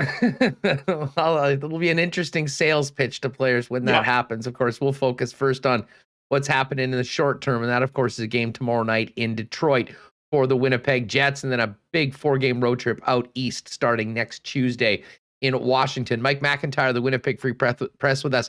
Hey, before we go, we've talked about Evander Kane a number of times over the years. What do you make of his current plight and the potential of a team taking a flyer on Evander Kane on a short-term deal to come in and try and once again resuscitate his NHL career?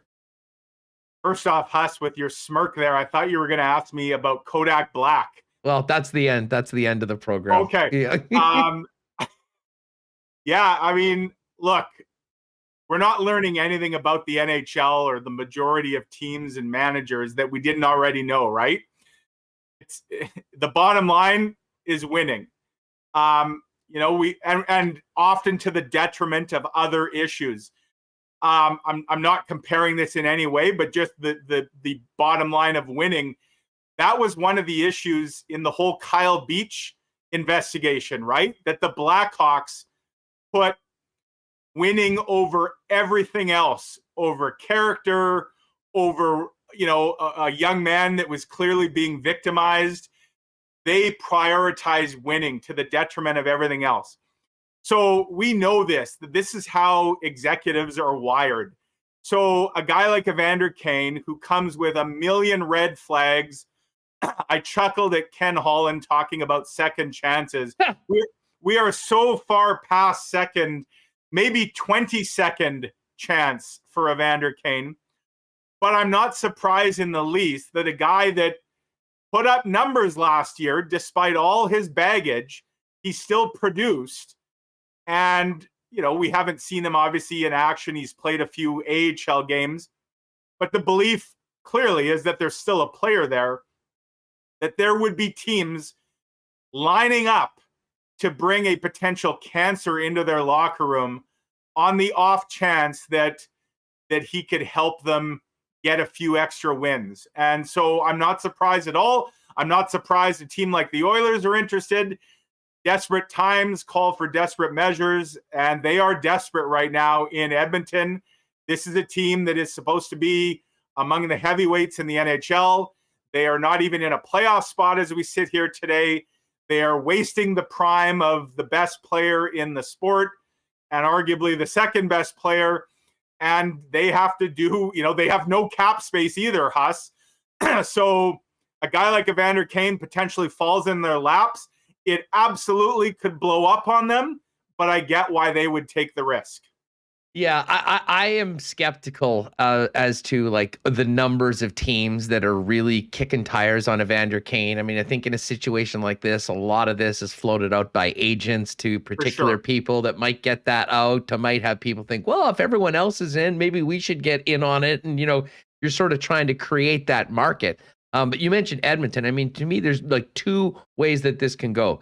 Either a absolutely desperate club like the Edmonton Oilers, as you mentioned, or a team, and I kind of laid this out yesterday, I mean, like a Tampa Bay Lightning that, is already established as a championship level team. They've got their leadership group, and Evander would come in on a very low risk, high reward deal where if for a minute they thought that, he wasn't fitting in or they didn't want him around anymore, they could very quickly send him to the American Hockey League, wash their hands of it, and move away. I mean, to me, that is how I see things going.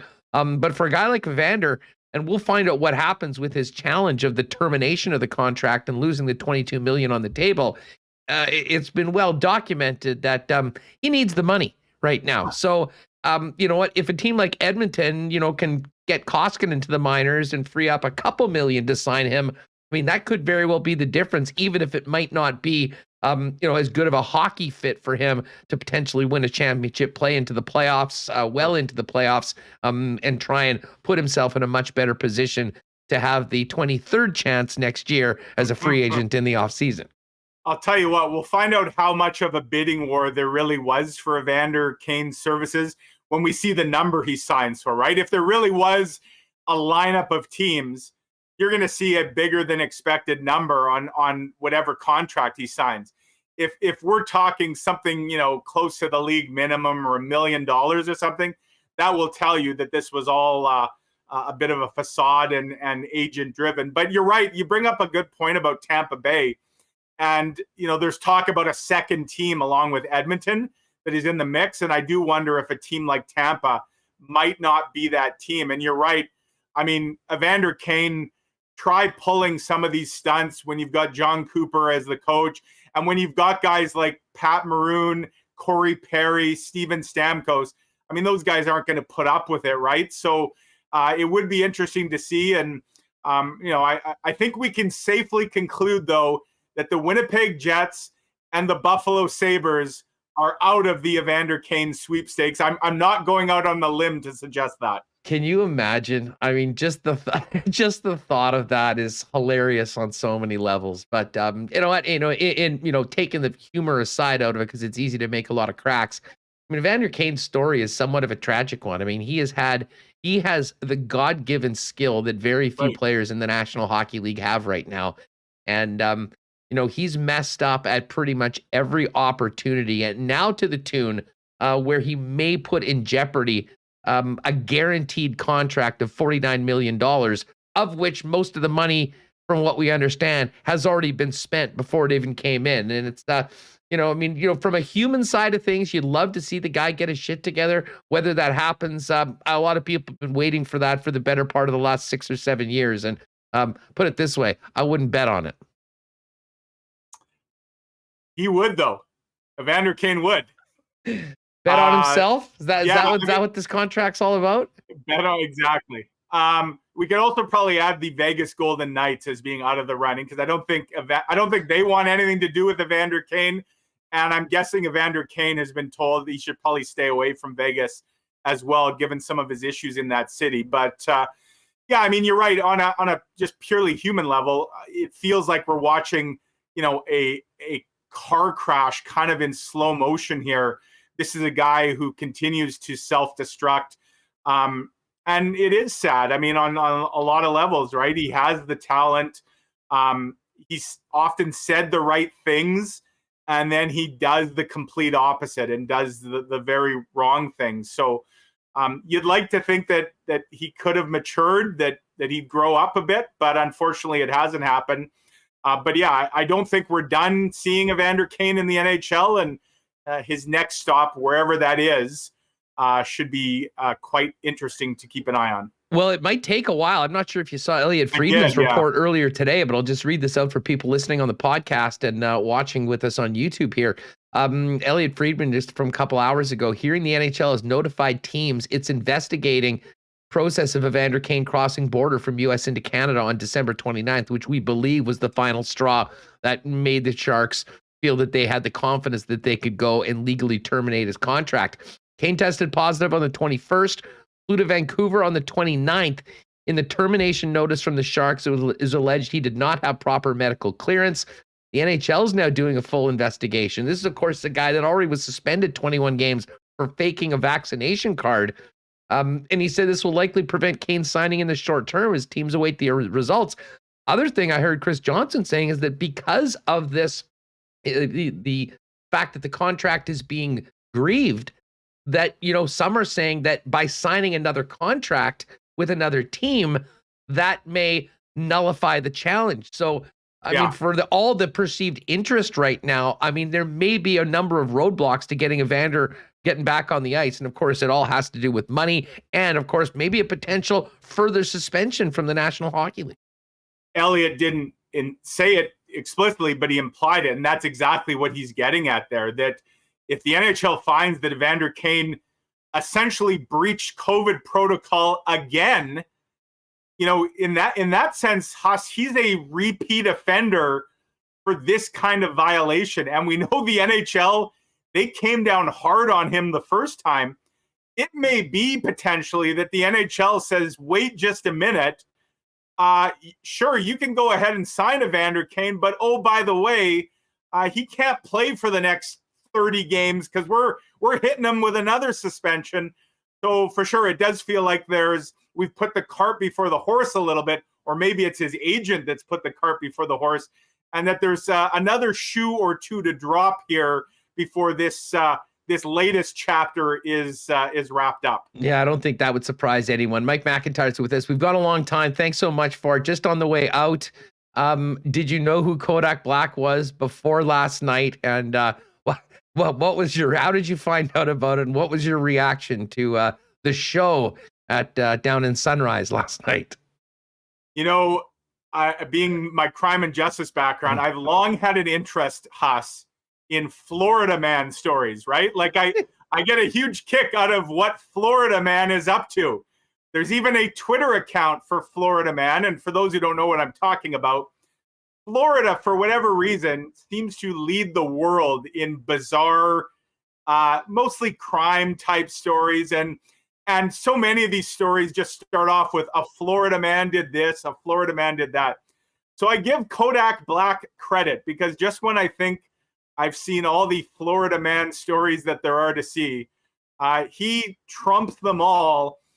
I love the fact that there's basically a forensic audit of the video, that we've basically gone to video review to determine just exactly what happened in that suite. Some are saying he went to third base, second base, went all the way home. I mean, whatever. It is absolutely hilarious. And for a Florida team that doesn't get a whole lot of attention, and when they do, it always seems to be of the negative variety, they're empty ranks or whatever. They're one of the best teams in the league.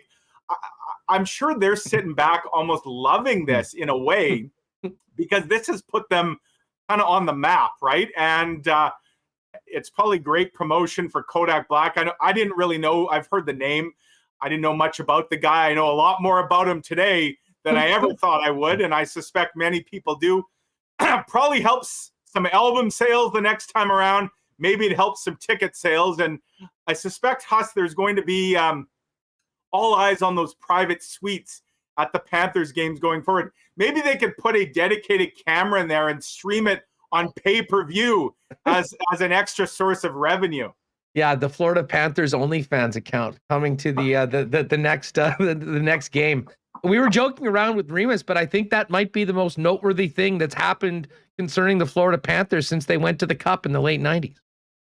And I remember back then they became notorious for throwing those rubber rats on the ice, right? Well, this isn't quite as innocent as the rubber rats.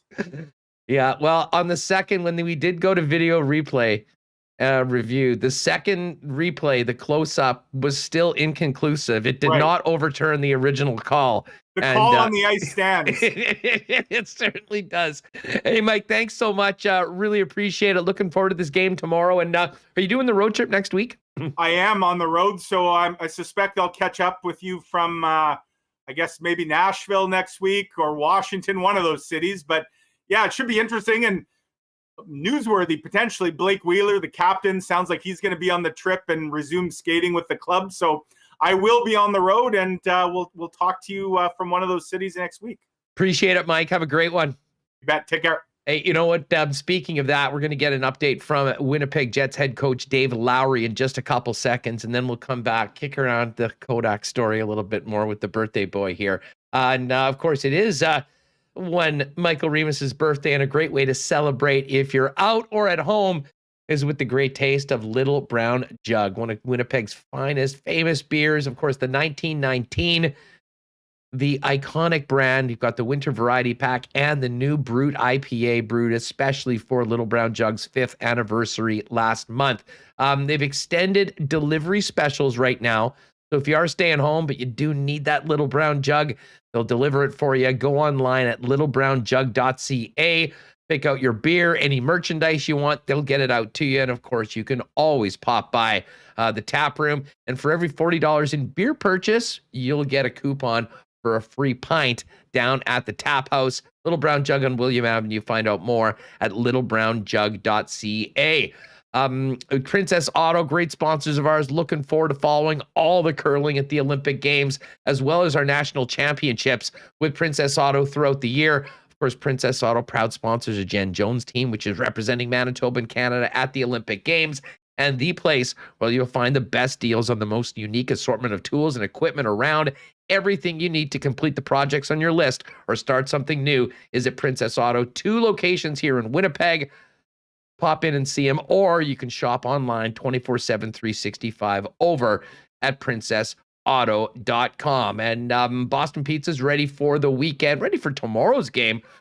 Certainly nice that we can actually have a game that if you are going to pop by a Boston Pizza Lounge to watch it, we won't have to get out before the end of the game. Of course, the early time out in the East for these next 5 road games will be perfect, so we can still get out there and get out by 10 p.m. But if you are staying at home, you can get those gourmet pizzas, the Boston's wings, and delicious pasta dishes, and so much more delivered by calling your local Boston Pizza or ordering online at bostonpizza.com. All right, Coolbet lines coming up. Some more laughs with Michael Remis, but let's check in with Coach Dave Lowry.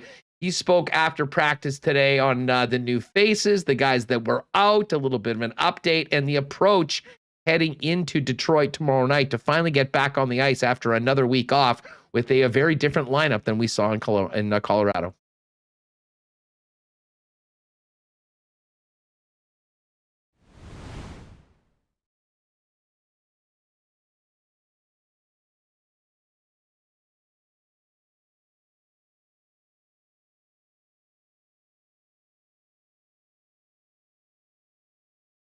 Sorry, one sec. I wasn't ready, Huss. You went into this. I wasn't ready, so hold on. Sorry, I thought you were ready. I didn't have it all. I didn't have it ready. We'll give him a slack. Right. I was trying to do the thing where I just do it, but I didn't have it. So hold on one sec. Let me get it all ready. I'm just enjoying. I'm enjoying all of the comments in the chat about waiters. Mike wasn't a big Kodak Black guy before last night. More a 2 Chainz guy. Kenny's water bottle is in here. We've got Jeff Kabilis ready to go. Yes, and of course the minute Soul Search gurus. Who or what is Kodak Black? Soul Search, pop into Twitter, the internet. Just pop in Kodak Black, and we will discuss it a little bit more. The incident from last night at the Florida Panthers game after we listen to Winnipeg Jets head coach Dave Lowry. We good to go now? Yeah, we're good now. Okay, perfect. Here's the coach after practice today downtown at Canada Life Center. Can you give us an update on Dylan DeMello's status for tomorrow night? He is going to be a game time decision. He will travel into Detroit. Whether or not he's available to play, that will be determined tomorrow. Obviously, we're trying to find some ice for him today. Get him on the ice today, get him on the ice tomorrow, and then we'll make a decision after that. Next to Ken Weeb from Sportsnet. Go ahead, Weaver. Thanks, Gregor. Morning, Dave. What are the challenges between not knowing if you're incorporating 1 or 2 guys for their NHL debut? Well, I think it's exciting. Obviously, you'd like to have your healthy lineup, but we knew that we were going to be presented with this. Simple for these guys. We tried to pair them with veteran guys today, just to get them a little bit comfortable, just to get them through practice, just so we can have a look at them playing with a veteran guy who should be able to help them out. I don't know how that's going to run through the course of a game, but today that's what was all about. And what stands out to you most about Declan's skill set? I think his feet. He's a real mobile player. He's active on the offensive line. He makes plays quick. He'll have to be a hard defender. Go next to Kelly Moore from 680 CJOB. Go ahead, Kelly. Thanks very much, Gregor. Dave, with respect to the Dubois and Connor tandem, would Jansen Harkins be a guy that you would slot back in there, or will you maybe want to take a look at Cole Perfetti with those guys? I think Harks is in the same position as DeMello. They both haven't skated in a week. Harks is in Detroit. Hopefully he's on the ice today. He'll be on the ice with us again tomorrow. And the way it starts right now is Perfetti will be on that wing. Back to Kelly Moore. Go ahead, Kelly. And Dave, I know it's a week shorter for the layoff this time around, but what are you expecting from the first period of this game tomorrow night compared to what happened in Vegas back on January 2nd, coming off of that long layoff? Well, actually, I thought our first period in Vegas, albeit we were down 2, I thought we did a lot of really good things in that first period. I thought that we managed the puck, and that's something we'll talk about again, is not give them easy transition plays. I expect us to be ready to go. Our guys have been anxious to play. They're tired of practicing. And albeit we were down 2 in Vegas, I thought that it was a very positive period for us. Back to Ken Weeb. Go ahead, Weaver. Dave, the schedule's kind of allowed you to run with Connor Hellebuck here. Do you have a game earmarked for Eric Comrie, knowing that you're going to need him quite during that February stretch? Well, we'll need him. And we're looking at our schedule right now. We're looking at it one game at a time. We've been fortunate that the games have been spaced out, and it has allowed us to run Helly. We've got a back-to-back coming up next weekend. So we'll continue with our plan. Combs will be in the net here. I just don't know which game he's going to play. Go next to Scott Billick from the Sun. Go ahead, Scott. Thanks, Gregor, and good morning, Dave. Just curious to your thoughts, as you know, you've had all this time off. How much does that, do you think, impacts kind of the competitive disadvantage somebody might, suggest that your team has, just having no games while other teams, like even Detroit, have played a lot of games at this point? Well, the expectation is that we're professional in our approach, and we have an understanding. I thought that we were competitive in Vegas. I really liked our game in Arizona. First period in Colorado, we were even. First 10 minutes of the third, I thought we played really well. I'm not worried about our competitive spirit. I'm not worried about the battle level. I like the fact that we're rested going in, and now we know that we're going to have a stretch where games are going to start stacking up.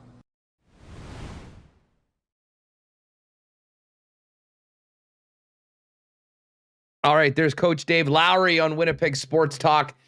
Interesting. It does sound like Blake Wheeler will be with the team next week. Not an option for tomorrow, and still some questions about Jansen Harkins and Dylan DeMello's availability for tomorrow's game. Declan Chisholm practicing with Josh Morrissey today, but whether that means he's in the lineup, well, he will be in the lineup if Dylan DeMello doesn't play. Who he plays with, whether he's with Morrissey or potentially playing with Dylan Sandberg on a third pairing of 2 young men making their NHL debut, will be very interesting to check out. All right, we got to get to Coolbet lines, some more Bomber news, some NFL news as well. But a big shout out to our friends over at Nick and Nikki DQ. Of course, they've got the buffalo chicken fingers right now. Amazing burgers, fries, a great spot. The most underrated fast food in the game, if you ask me. But for those special occasions like today, the DQ makes those gatherings a little bit more fun. And if I'm not mistaken, Michael Remis, a bit of a nice gift from our pal DQ Nick to get you ready for birthday today. A little delivery earlier on. A Treats a Pizza Fest for the Remis family, I see.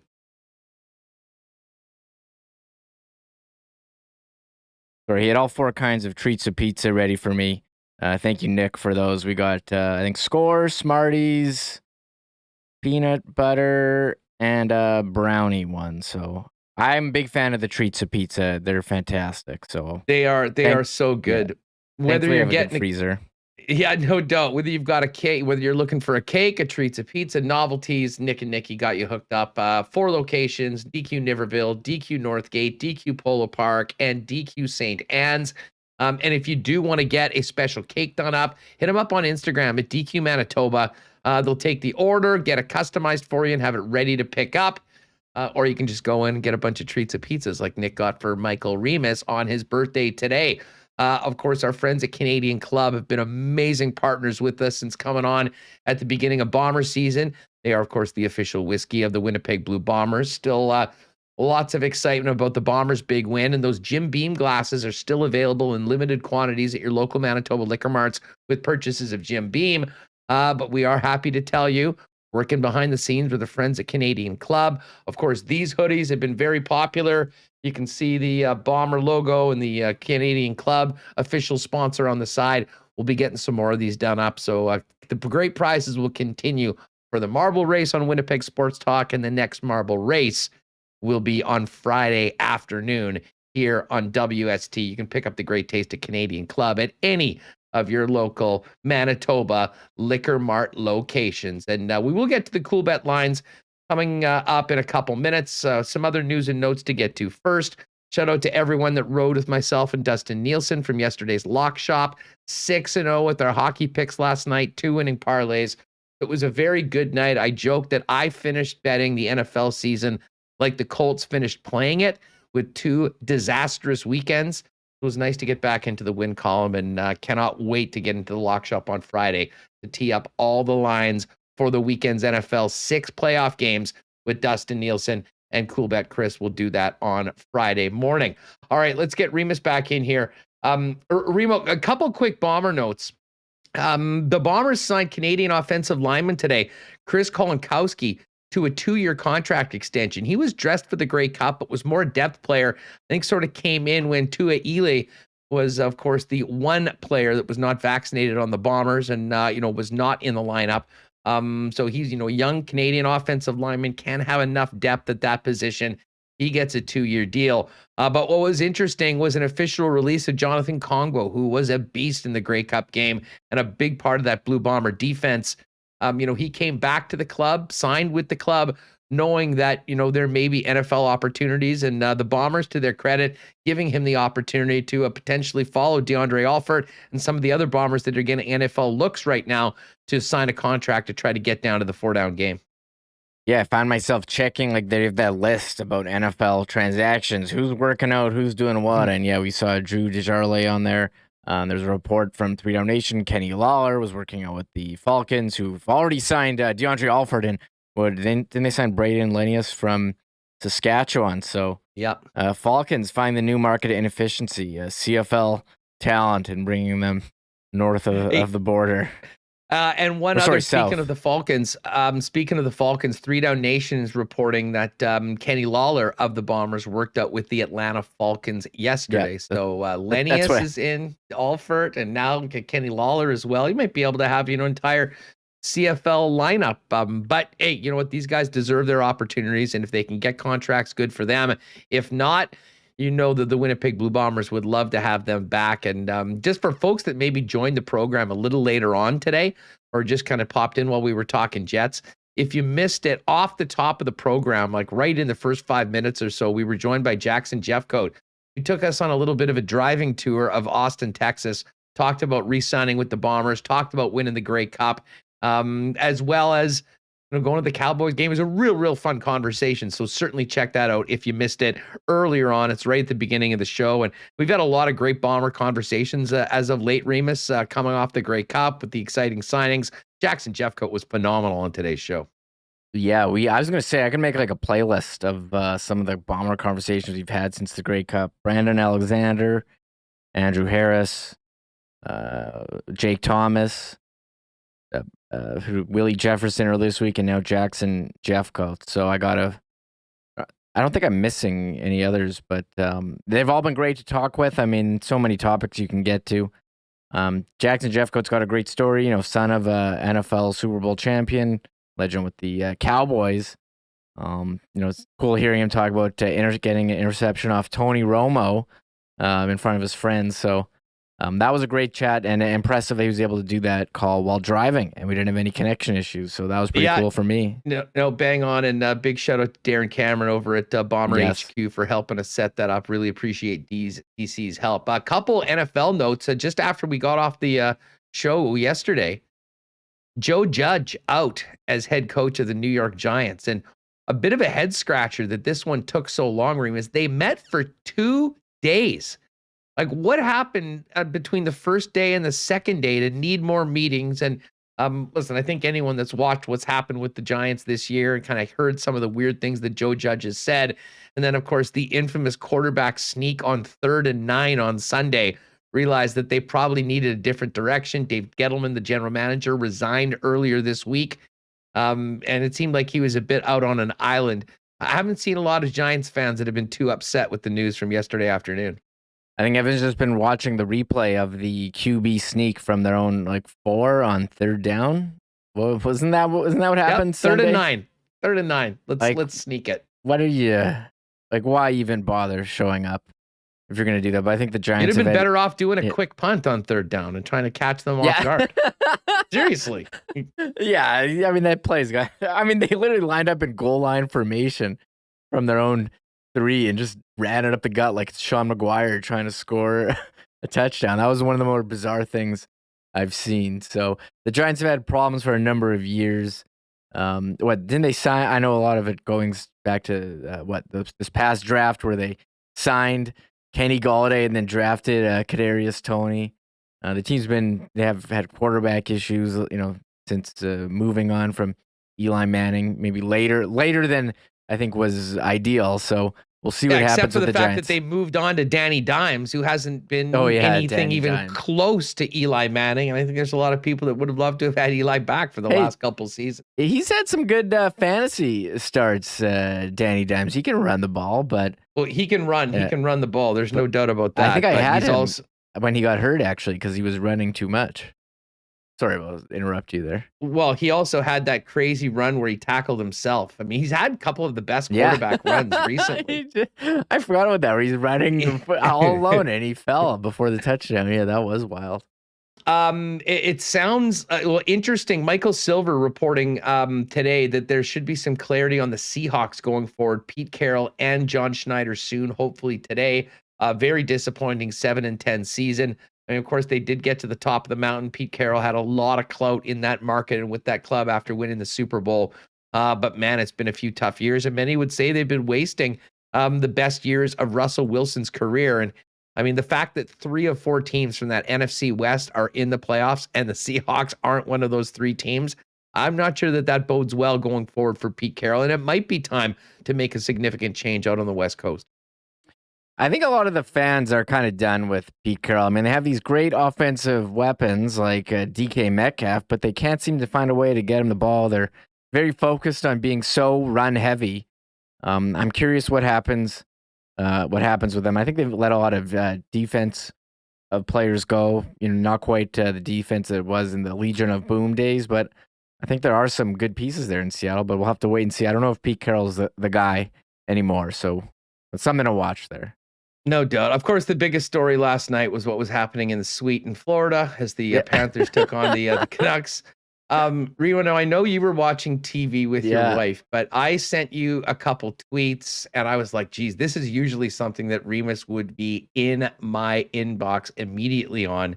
What was your reaction when you finally got to it and then took a little trip around social media to see the reaction of what was going on in Florida? Yeah, I'm watching, American Crime Story, Season 3. It's about the Monica Lewinsky, Bill Clinton thing from the 90s. Bring back a lot of memories of watching SNL as a kid. But you gave me this thing, and I was blown away. I had no idea what was going on. It was pretty shocking to see that kind of act going on in the suite. Like, you didn't think it was real, and it was all over social media yesterday, Kodak Black. And you're asking the question, have I heard of Kodak Black before that? I actually have heard of him a couple years ago, only because I listened to Howard Stern. He was talking about how at one time he got into Kodak Black. And that was like the only time I have like really, really heard of him. But I had heard of him as well. I had never heard his music, still haven't heard his music, but have seen some of his other work, and seems like quite an interesting fellow. The funniest part of this whole thing, other than the fact of a ridiculously over the top public act at an NHL hockey game, was the fact that this was in a suite, and in the suite next to them was all of the Panthers executives, including Bill Zito and Roberto Luongo. And Luongo, being the hilarious guy that he is and a master of Twitter, dropped a tweet. PA announcer, please keep your eyes on the puck at all times. Everyone, okay. Kodak, honey, turn around. It's not safe. Yeah, Luongo was getting in on the tweets. The other thing too, so NHL tweeted out like, "Welcome Kodak Black to the game. We're so pumped to have you," and then they deleted it. I mean, what you invite a guy to the game, you think it's going to give you some, publicity, and you got you got some publicity from that. So yeah, we're seeing we're seeing a lot of jokes like 2 minutes hitting from behind. We've seen like suspension for. I mean, it's nonstop. It's nonstop. Like he's received the fine of what $69,000. So many easy ones. So yeah, there's a lot of layups when it came to last night, but in reality, this is one of the most significant things to ever happen to the Florida Panthers franchise, and that's probably sad to say. But a lot of people talking about those Panther games right now, and I don't know who got more publicity out of it. The Panthers, probably Kodak Black himself. But I have reached out to Darren Ravel to see if we could get a monetary value on the publicity generated from this ridiculous act last night. Wonder if he comes back to the games. Wonder if he becomes a Florida Panthers super fan after having such a great time last night. I mean, everyone knows about it at this point. That video got 6 million views on Twitter of the front view, not the view from the back where there's some debate about if the goal crossed or the puck crossed the line. I don't know what kind of metaphors we're going to use here, but Greg Wyshynski did ask the NHL and the Florida Panthers if there would be any statement or comment on the incident at the Panthers home games, which was something their news desk at ESPN was curious about, and he did not hear back. So everyone talking about it.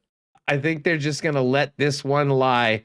Although we'll see what happens at the next game. More interest in what's happening down in Sunrise in a long time, and that's with a team that has been kicking ass all season long. Florida Panthers, a heck of a great squad.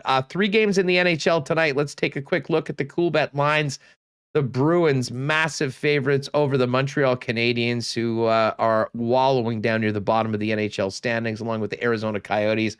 Boston, a massive minus 357 favorite, and minus 139 on the puck line. Just an absurd number, but it just sort of speaks to where the Habs are right now. Seattle is at Dallas. The Dallas Stars are a pretty heavy favorite, minus 217 at home. Kraken plus 185 on the road. And the Maple Leafs, after that OT win last night, or shootout win, I should say, behind Jack Campbell, real strong game, minus 323, even on the road, even on the second end of back-to-backs, and that speaks to the Arizona Coyotes in the season they've had so far. Remis, in their win the other day, I found out that was the first time the Coyotes had been leading by 2 goals at any point this season. Oh my God! A couple storylines from that game. Obviously, Austin Matthews returning to his home area, Arizona. So I wonder if I'm going to be taking him on DraftKings. I mean, he's a favorite to score, but I believe Michael Bunting is a former Coyote. Will we see a Michael Bunting tribute videos? So sorry. We love the tribute videos. Big fan of tribute videos here. So Remo, before we finish it up, once again, happy birthday. What's up for tonight? A special meal planned? You're going to be going out? I mean, anything different than the other 364 days of the year? Might have some very small gathering at home. So only ordering in, from our sponsors, Boston Pizza. What's the other one? DQ, Little Brown Jug. They'll all be involved. You're going to need some help. You're going to need some help on those treats of pizza. So you might want to have a small gathering safely and socially distanced. Under 10 people, not including the 3 that live in my house. So I know the rules. Don't worry about me. Folks, get outside today. Enjoy some of this weather. It's going to get cold again. Very, very nice outside. A quick update of the river trail. Some benches down here at Hugo, so it's good to go. Might be a great night to go for a bit of a spin. As we mentioned, there are 3 games in the National Hockey League to watch. And then, of course, we'll get ready for a big weekend in the National Football League over the next couple days. But the focus tomorrow is an actual live hockey game involving the Winnipeg Jets. Dylan Sandberg making his NHL debut, potentially Declan Chisholm. We hope to have more information tomorrow off the top of the show coming out of the morning skate tomorrow. So we'll have all that for you live on YouTube at 1 o'clock and right in your inbox around 3 or 3:30 for your drive home, all before the game.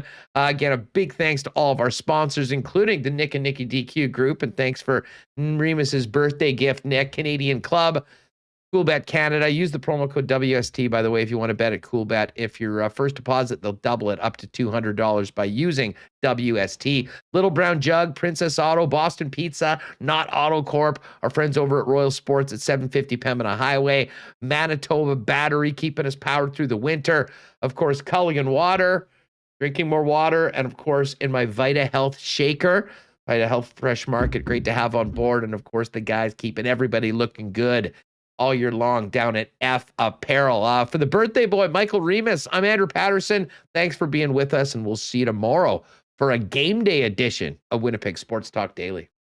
Oh my God! Oh! Shut it down! Let's go home! Thanks for tuning in to Winnipeg Sports Talk Daily.